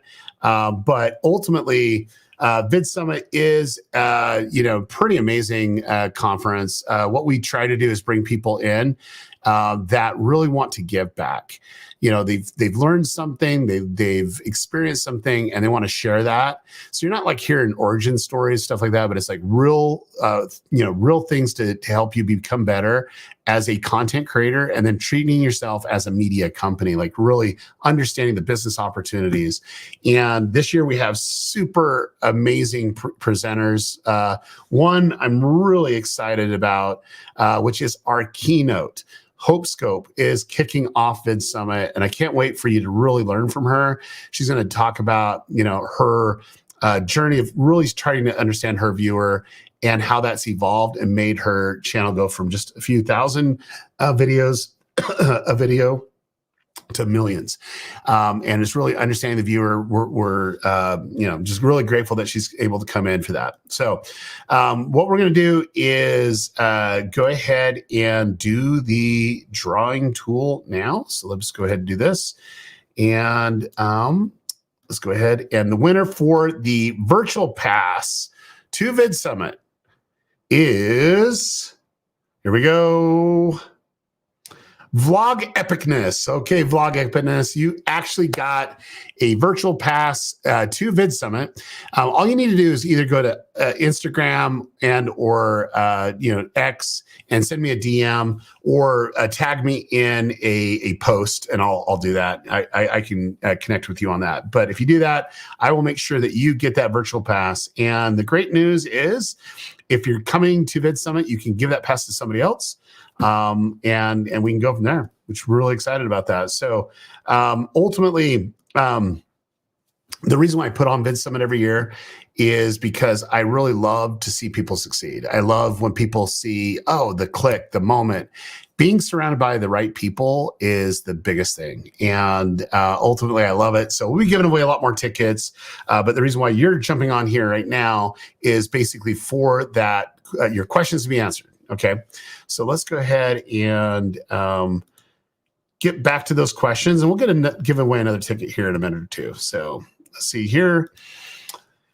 Tara Green, I started a Spanish dub version of my English channel. It starts peaking at 20,000 views per hour. Congrats on that.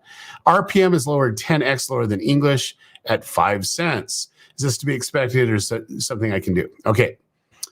So we just had a conversation about advertising, and when the inventory, like they're buying, ads to be placed in certain parts of the world, it's not going to cost as high. So when there's more demand and there's also bigger markets, you're going to see a higher revenue that's coming in and charge for that ad. So other countries like South America, not all parts of South America, but South America in general, you're going to see lower ad rates because there's not as a lot of competition. So you can buy an ad a lot cheaper there. So if you could buy an ad a lot cheaper as an advertiser, YouTube split and your split's still the same. It's just on less money. And so, but it's good. I mean, it's the way I like to look at it is you wouldn't have got that money anywhere else, and yet you have a channel that's performing, you get 20,000 views per hour. And it's like you're using that and extending your audience, to be a global audience, which is great.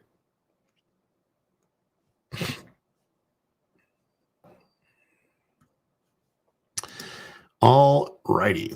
Okay, moving on to the next one here. What do you do when a video on a popular topic tanks? Do you move on? Is it better than following YouTube formula?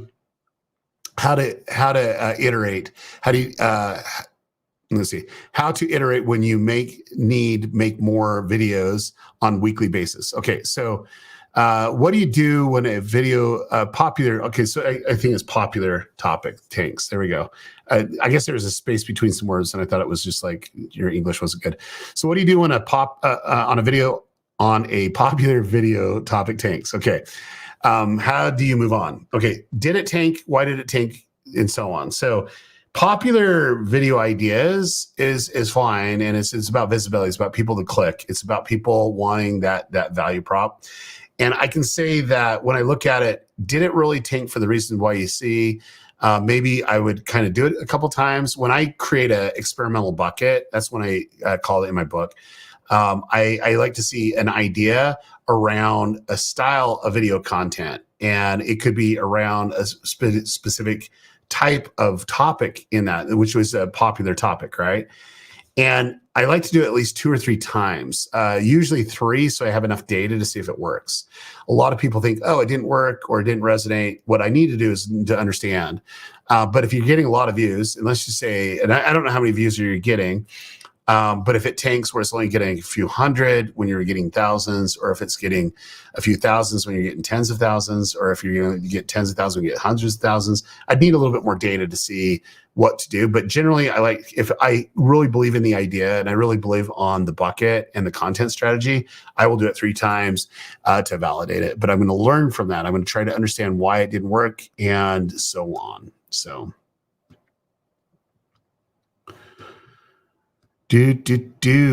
Okay.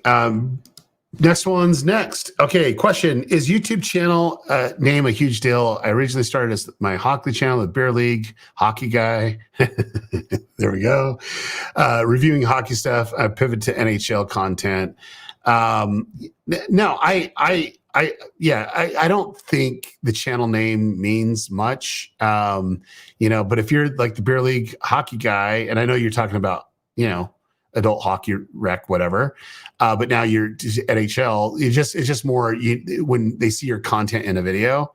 Oh, so I like the Beer League Hockey Guy, and he likes to talk to NHL content, which is great.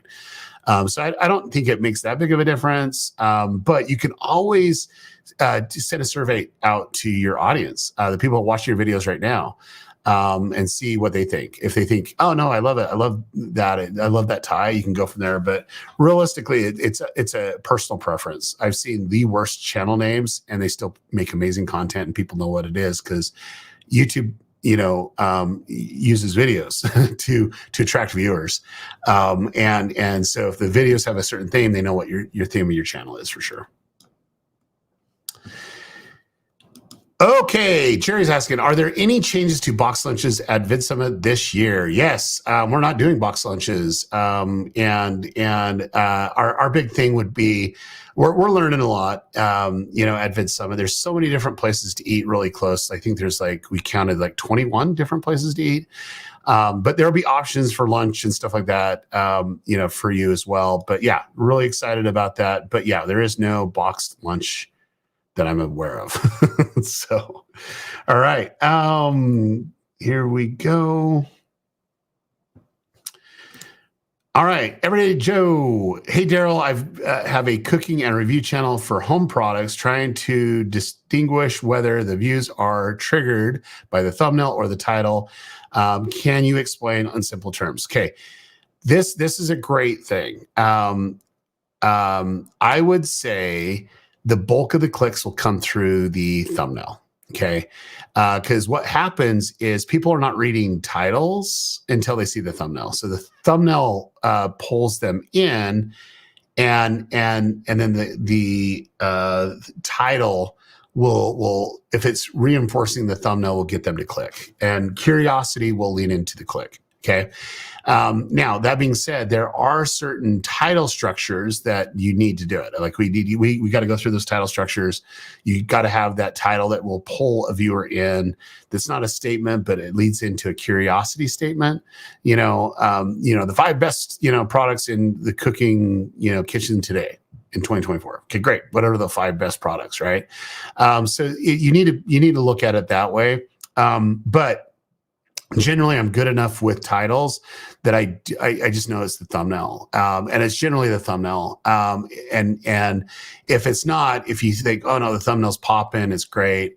And if you want to improve the possibility of that click-through rate, you might want to check, an A/B test on that. But I would do it way after you released it, just see if you're actually getting a better click-through rate on that.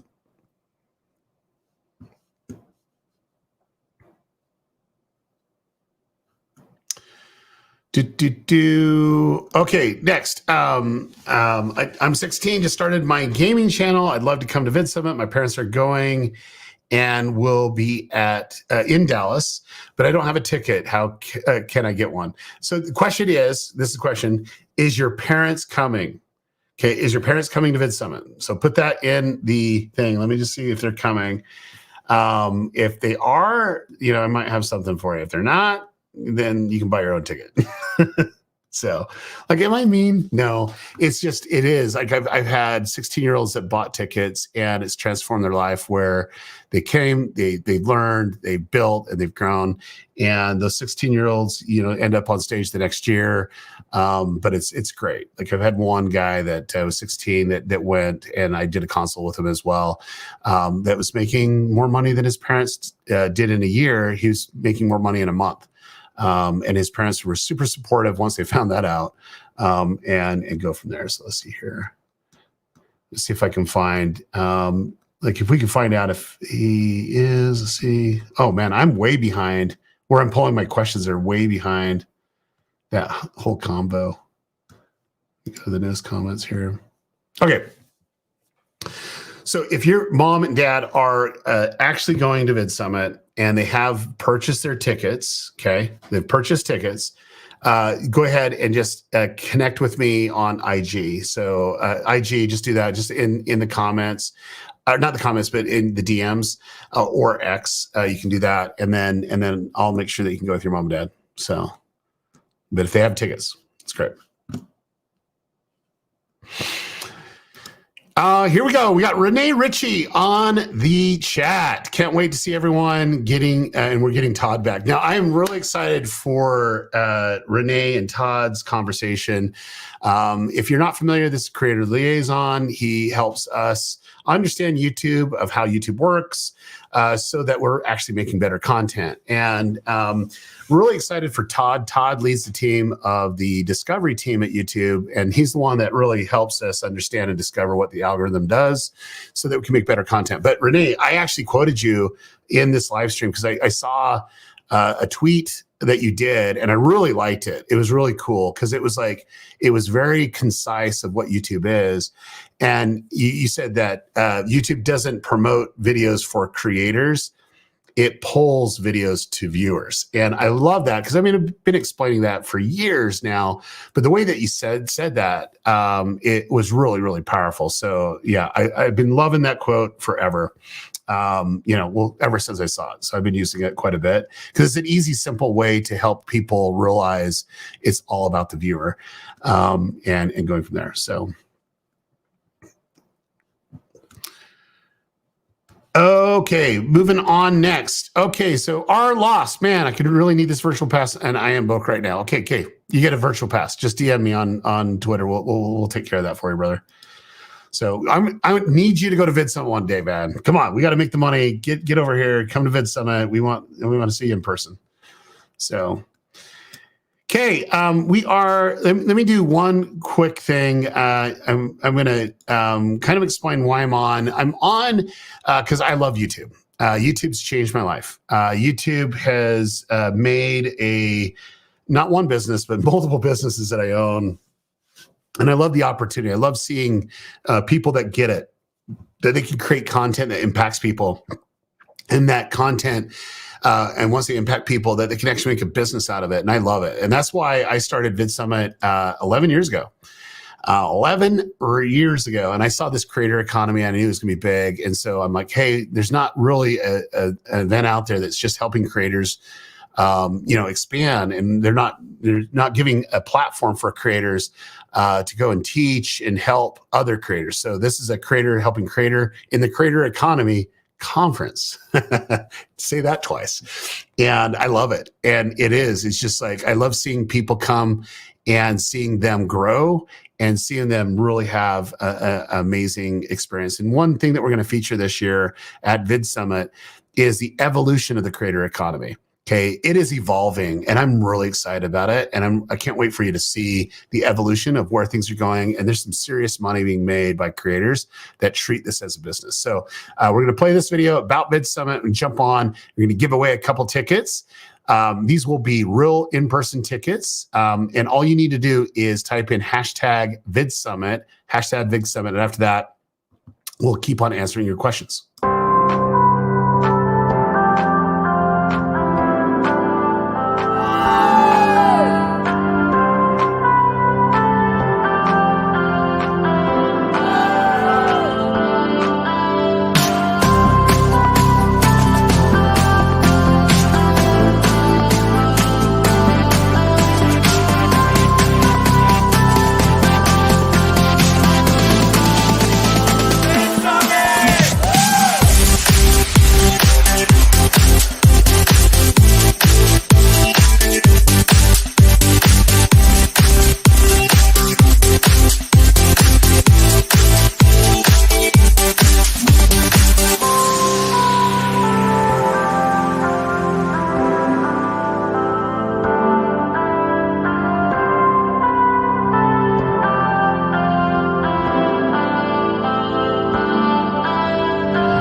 All right. Okay. So it looks like my giveaway tool kind of crashed. So I'm trying to get it back up. You might need to put that hashtag back in. We'll see in a second.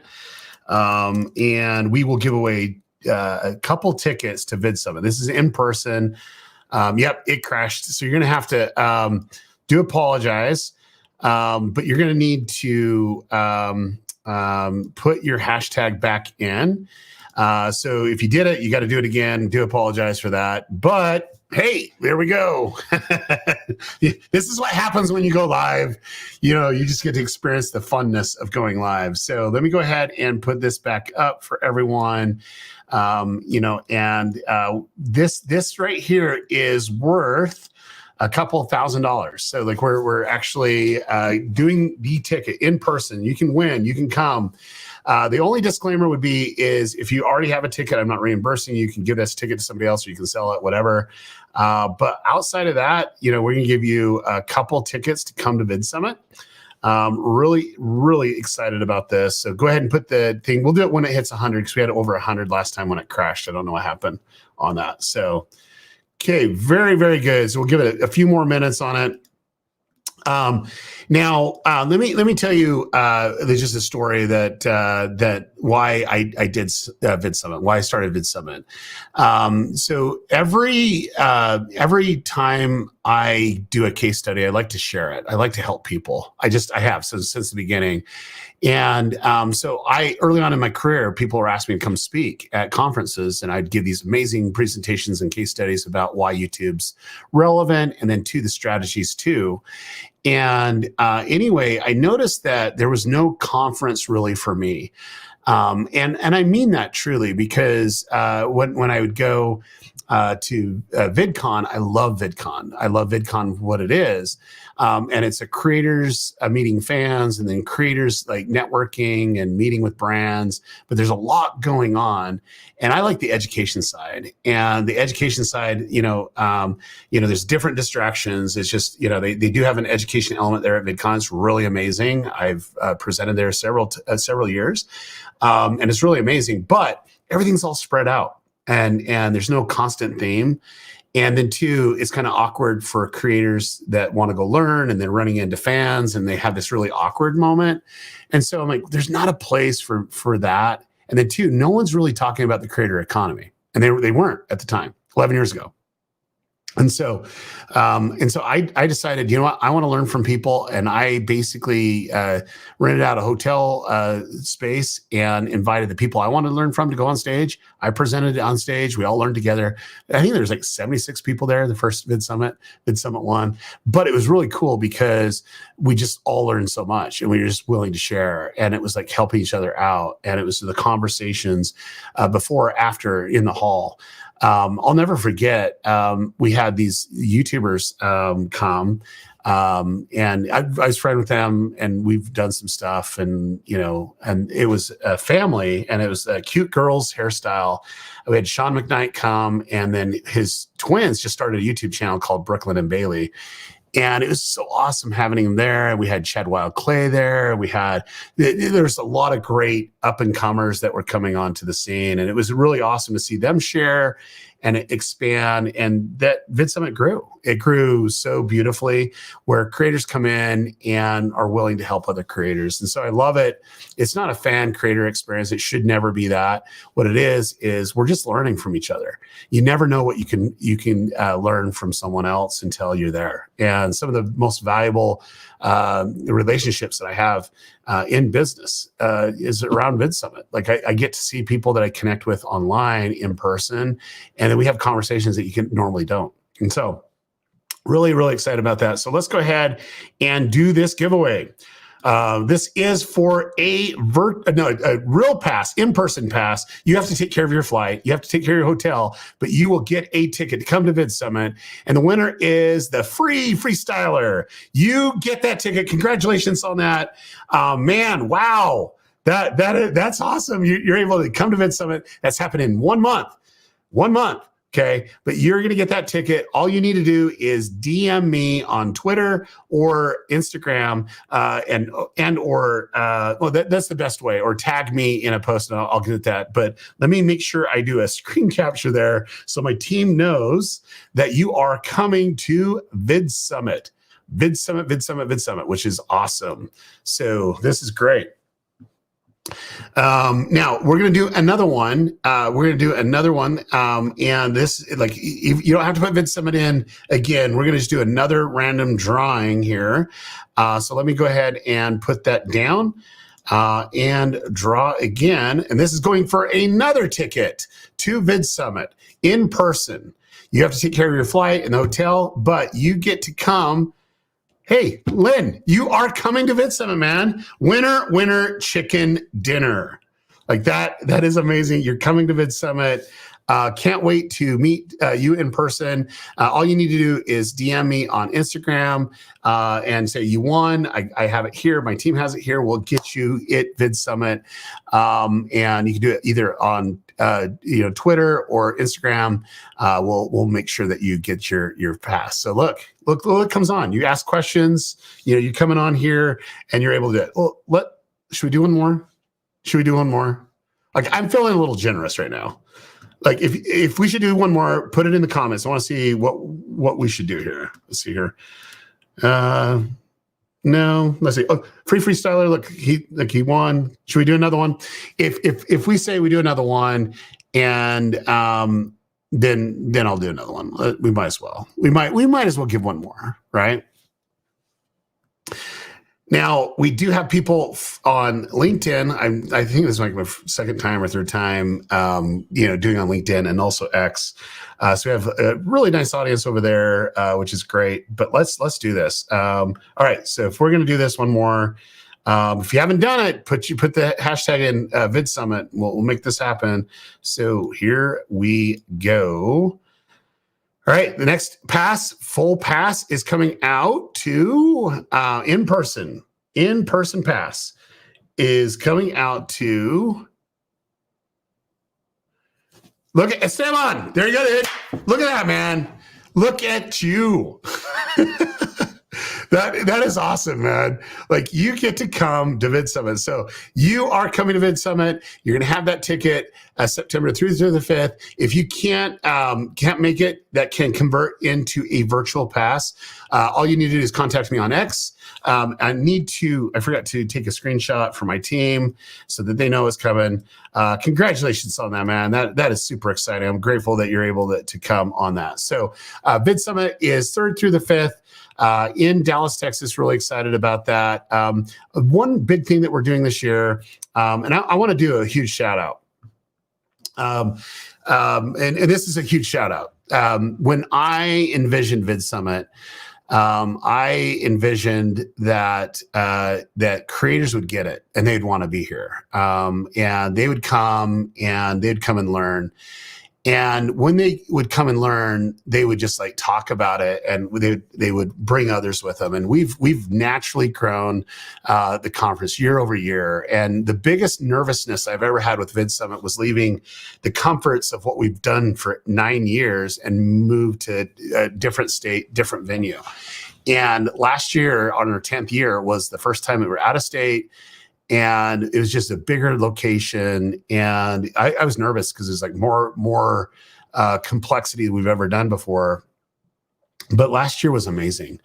If you came last year, just put your experience in comments for people. Like that was so amazing. And two, we had learnings. We had things that we didn't ever consider, and we still learn, and we're always trying to improve. And so this improvement is great, but the shout out's this, not too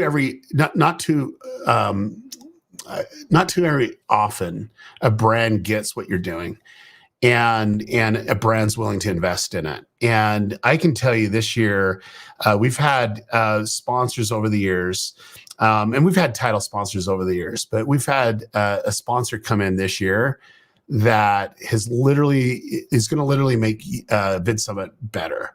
It's giving us more money that we can put into better technology and equipment. better rooms. Like we're going to actually have LEDs in every room, which is amazing, and then two, the kind of the setup and the makeup is there. And then two, it's going to level up our party. And the first time the sponsor came in, they sponsored our, kind of our speaker VIP party, and we went on a yacht and had some fun, and it was great. Well, they came back and doubled down, and they're our title sponsor, and Spotter is that title sponsor. And the reason why I'm excited to have them on and coming is they, not just because they're giving us money and going from there, but I really do believe the things that they're going to announce at VidSummit is going to help the creator economy. I really do. And I'm really excited with their team and their vision that they have with all these AI tools. And I can't give everything out. That's theirs to announce. But I'm really excited that they're able to start sharing that. And so that's something that you can look forward to. There's a lot of themes that's happening. One of the things that's happening at VidSummit, and let me just kind of go through the schedule, because we are updating that today or tomorrow. And you probably want to know what's happening there. But at VidSummit, we're at the same location. It's going to be the same energy, same fun. You can see Spotter is our title sponsor, and it's been great. But let me kind of go down to the schedule. Registration starting a little bit earlier, and then two, we've streamlined that process. We are going to start out VidSummit with Nick Nimmin and Roberto Blake. Like, I am so excited. We always do this special sessions to start because there's a lot of people that want to get the most out of it. So this happens in upstairs in room. It's on the 4th floor in the Grand Ballroom 2, and then we'll have our opening remarks from myself, Sean Duras, and Mr. Beast, and then Hope Scope will kick it off. Now, I am getting ready to announce the keynote. In fact, we're actually announcing 2 speaker spots here. When I do that, I'm raising the price. Like we always raise the price. So like on Monday, I raised the price $100. And the reason why we do that is because the closer we get, I just want people to benefit if they're really planning ahead and going and being proactive. And so we are introducing these keynotes. They're big names. And I'm really excited to do that. That's happening now. And then two, you'll see the schedule shift. It'll probably be more accurate after Monday. Then we'll probably do it one little shift right before it starts. But we have some really amazing speakers that's coming on, and you can see that. But one set of speakers that we're getting ready to introduce, and there's like a few of them that we are big names. We've never done it before. I was kind of blown away that they were willing to come be a part of VidSummit, and just really humbled by that. And so go ahead, go to vidsummit.com, get your ticket. It's in 1 month, and you want to do it before the prices go up on Monday, I think at 5 in the afternoon or something like that. This is when it's going to hit. So do that. Congratulations to people that actually got those free tickets. And then two, we're all about giving back to the community, and it's really expensive to put on conferences. You have no idea. It's just really, really expensive. And there's a lot of logistical hurdles, and the team has to really come in and do it the biggest performance. So just really big thanks to our team, especially Kimber, who's running the show this year. And Braden, really excited for them. But it's going to be a great conference. Can't wait to do it. So yes, it is. It's in Dallas, Texas. It's pretty much my second home. Been there. We doing a TV show. We have our studios that are down there, just south of Dallas. Okay, let me hit a couple more questions, and we will go a little bit in depth on this. So let me hit this next one.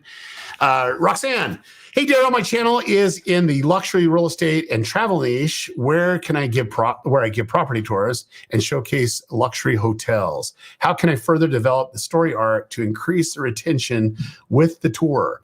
So when I look at who's watching luxury content, luxury videos, luxury hotels, luxury real estate.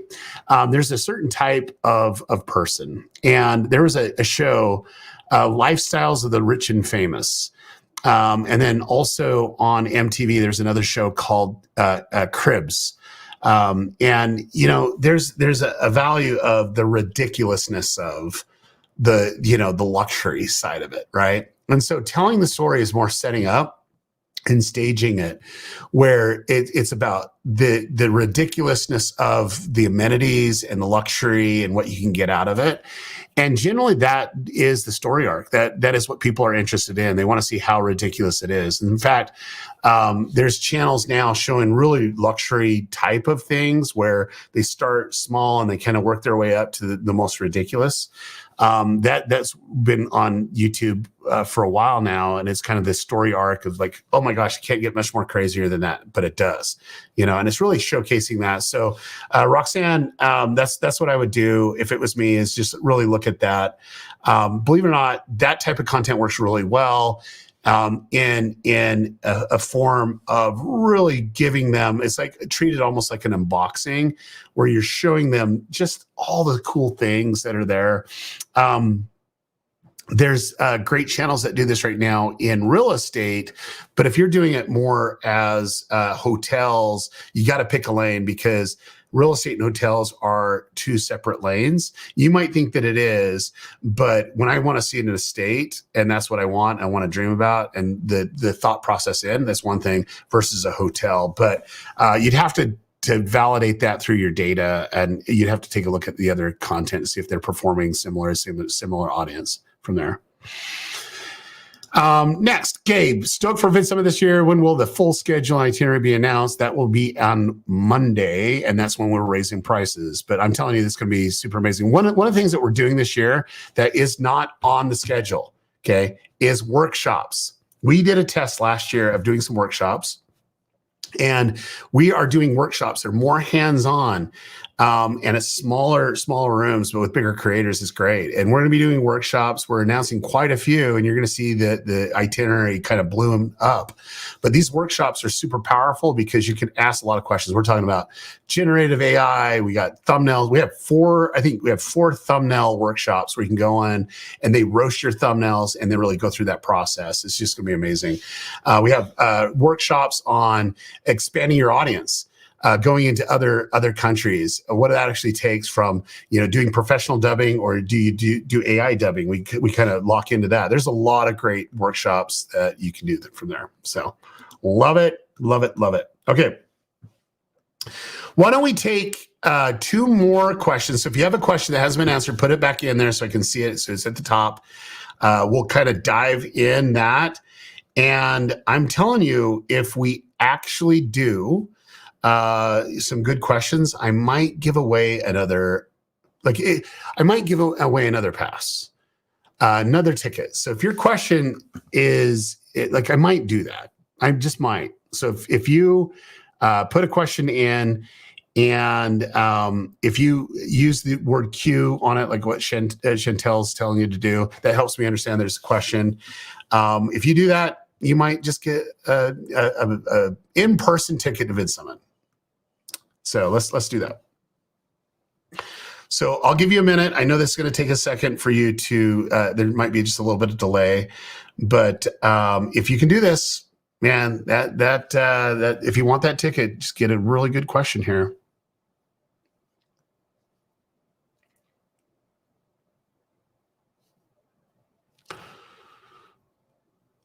Okay, so what we're going to do this, I'm going to just pick one of the first in-depth questions from LinkedIn, and I've never given a ticket away to LinkedIn. So Chantel, you are getting a ticket to VidSummit. I appreciate the question. I've never really given a free ticket to LinkedIn, because now the comments are coming in from LinkedIn, which is great.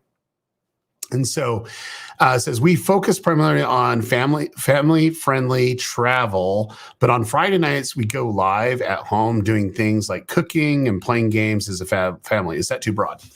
Okay, so you're a family-friendly travel channel, but are you taking your whole family there? And so what I love about YouTube is people are probably connecting you with the family and they want to see you do fun things. However, the value proposition, if I only like to see your travel channel and I don't want to see you do games, I probably won't watch that video. And if I skip a video, that's not very good. And so what I want you to do is this. In YouTube gives us the best tools on the planet as creators. There's not even a remote close second. Okay. They give us the most amazing tools to understand our viewer. And this is what I want you to do. I know this seems really complicated, but this is being recorded and you're going to be able to do this. Okay. Step one would be go into your Creator Studio. Step two, click on analytics. Step three, in the upper right-hand corner, you're going to see advanced mode. Okay. I want you to click advanced mode. Okay. Once you click on that, you're going to see on the right-hand side, there is a comparison button. You want to hit the comparison button, and there's going to be 3 tabs. There's a tab that will be groups. Click on that. Now, you might not have a group made, and that's okay, because we're going to create a brand new group, okay? And that brand new group, you'll see down below there, it'll say create a new group. Click on that, and then you're going to see, you'll give it the group title name. And what I want you to do is just put live at home. Okay. And then after that, you'll start to see that there's your live streams and videos that are going to show up in there. And I just want you to select every live at home video or live stream that you do that's not your travel friendly family travel. Okay. And do all those. If you have 5 or 6, put 5 or 6 in there. If you have 4, put 4 in there. If you have 10, put 10 in there. But I want you to put your latest live streams there. Okay. And then you're going to hit save. And then I want you to hit it again. And then when you hit it again, this time I want you to actually do your travel-friendly videos. And you'll create a group of that and only put your travel-friendly videos and put, 10 or 15, your latest videos, but make sure that they're similar, the amounts in it. Okay. Now, if you do more of the travel than the other, just get close to it and have close to the same number. And then once that's done, you're almost ready to go. You hit save. All you need to do is hit that comparison tool again, and then select what you want to do is select your live at home, and it will select it. It'll actually pull all the video data that you just selected in analytics. Okay. And then what I want you to do is up in the upper, I know this is very complicated, but like I said, if you follow the instructions in this replay, you can get it. But if you go to the right or the left-hand side, you're going to see your channel name. I want you to click on that, and then you'll see the family-friendly travel group that you just made. I want you to click on that. Okay, so you'll actually have the two, and basically you're going to be comparing the videos that you make on the family-friendly to your live. And you're going to see it side by side. And what you're able to do is, I only want you to look at 2 things on this. I'd probably want to do more, but I can't give you everything on this because it's just too complicated to explain when I'm not showing you. Okay. But you're going to have two groups that you're analyzing: the live videos and the family-friendly travel. Okay. And all I want you to do is look at traffic sources and see where your views are coming from. I don't care how many views you're getting. I care about the percentage of views that go to it, okay? And see if the order is the same and it's close to the same. If it is, that's great. And then next, I want you to go to demographics. And I want you to go to a couple things. So demographics. And is your demographics the same? Is it skewed more male or female? I need you to look at that. And then I want to know the age range of where it's going. And if you're doing that, that's great. And if it is different, if it's extreme difference, if there's like 20% more female on your live videos than the other, then there's a disconnect in it. And you'll probably need to go through the comments next after that. Then I'd kind of break it down, go through the comments of each one of those and start seeing, is the viewer different? Is it extreme enough that I should consider putting all this live stuff on another channel? And I'd probably make that recommendation, but I'll tell you what you do. You do this, and you're coming to VidSummit. You do this. You have it ready to go, and I will tell you at VidSummit if you need a new channel or not, because I will look on your phone. I will sort. We'll go on my laptop and take a look too, and I can tell you if you need to have a separate audience, or if it has a separate audience, if it needs to be a separate channel. So, All right, who learned something? Put that in the comments real quick. That's pretty geeky, but that's what I do. I do the geekiness for sure. But congratulations on winning that. Let me make sure I took a screenshot. Now, let me go ahead and find the last question of the live stream, and the last answer I'm going to give, and the last ticket I'm going to give away today. Okay, so this better be a good one here. Better be a good one.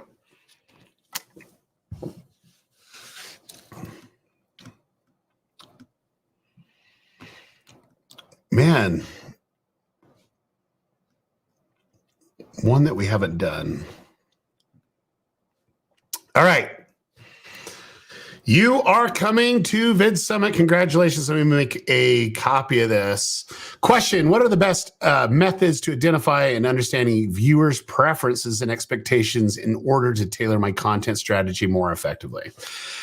Okay, so this is what I'm going to do. I'm going to do this a little different. I'm going to go to your YouTube channel because I can. And I'm going to just see what you're doing. And then that way, you know, 'cause then it's not like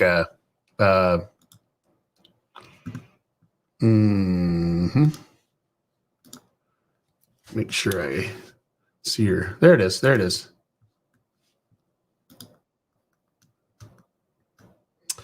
Ooh, I like your content.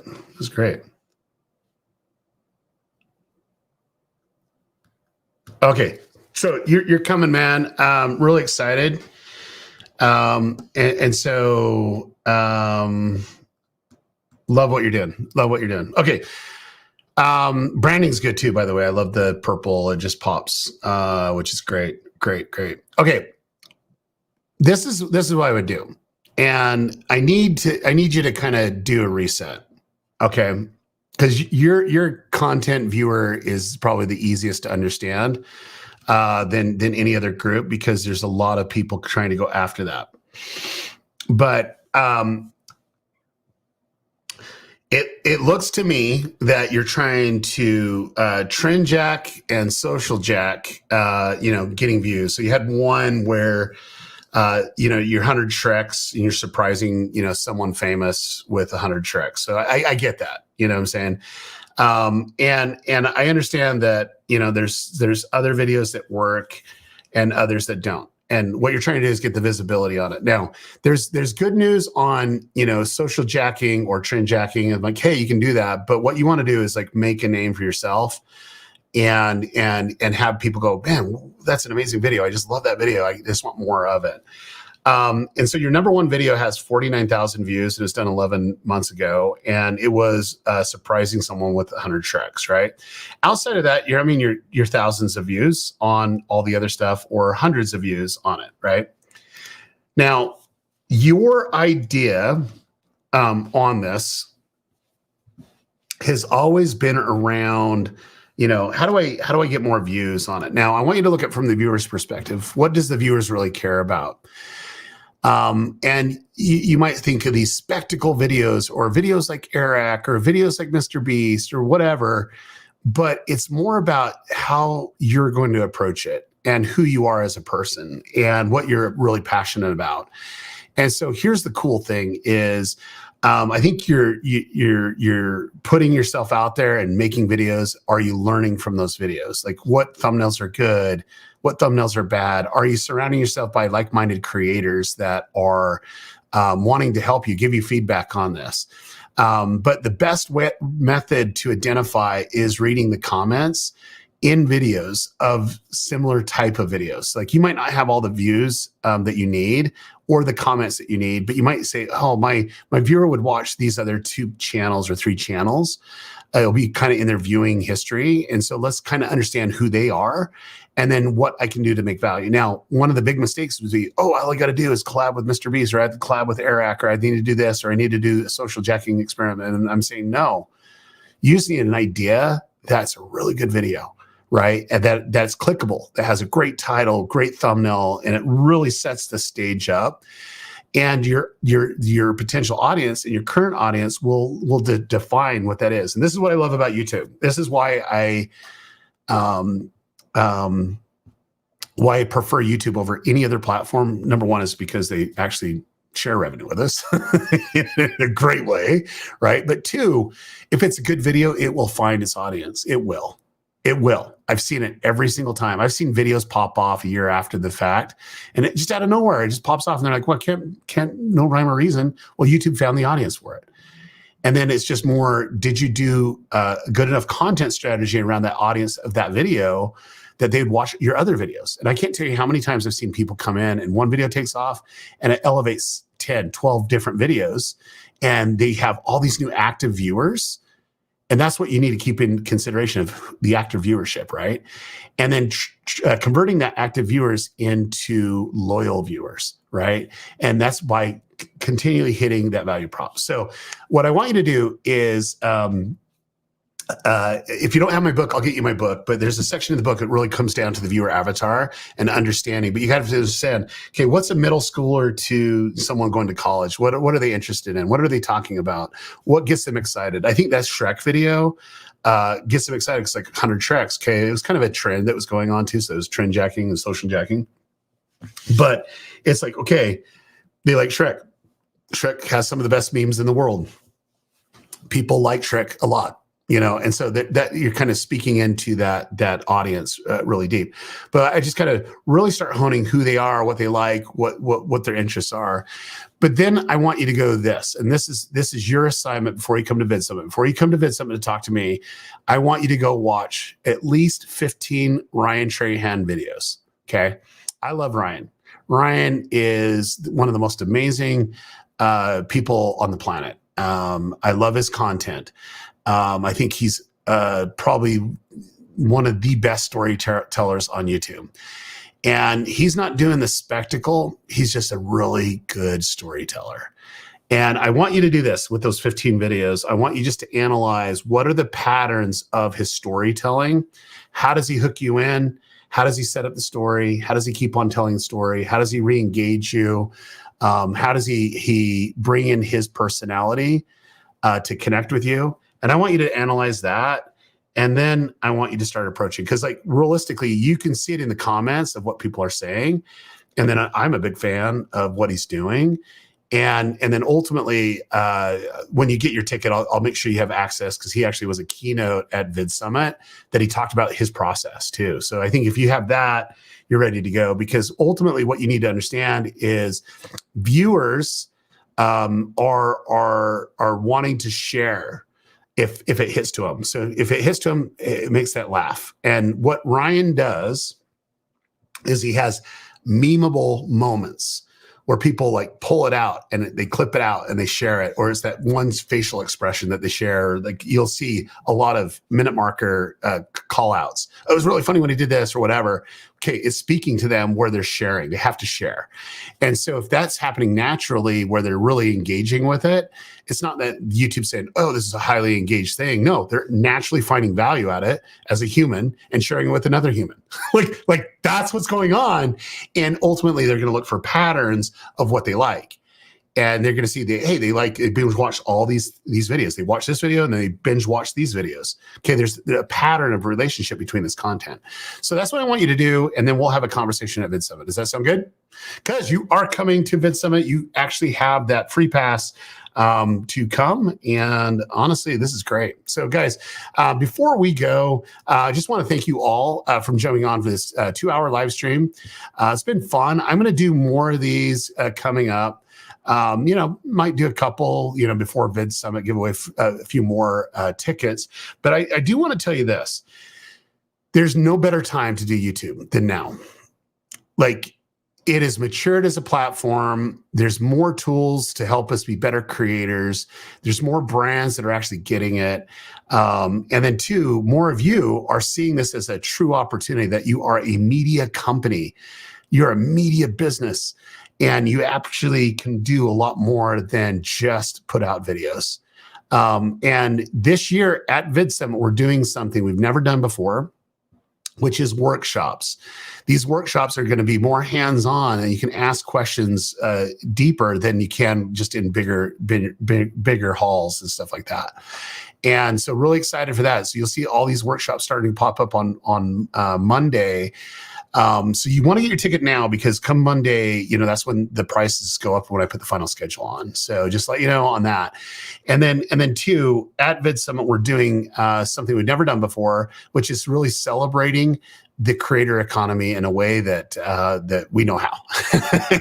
and it's just cool to see creators establishing really solid businesses that really have impact outside of video content creation. So really excited about that. You're going to see it when you get there. It's kind of hush hush, but it's going to be fun. And I can't wait to see you at VidSummit. So VidSummit is in 1 month, September 3rd through the 5th. It's in Dallas, Texas. Get your ticket now or get your virtual pass. We'll be live streaming everything. And then two, the sessions will be available for replay just that day. Like we have a whole system now that we're getting it up online for you, because we know that a lot of you are around the world, and we want to make sure that it's going to be approached. And then two, I will make this news. Not immediately, but we're going to have our VidSummit in and translated in multiple languages. Really excited about that. We're going to give you more detail on that, but yeah, look out for that. So if you speak a certain language, yeah, you might want to let us know, and we'll put that as a priority. But yeah, that's going to be super exciting, and can't wait to see you there in Dallas, Texas, September 3rd through the 5th. See you guys. Thank you so much, and we can't wait to see you there. Can't wait to help you become more successful on YouTube. Thanks, guys.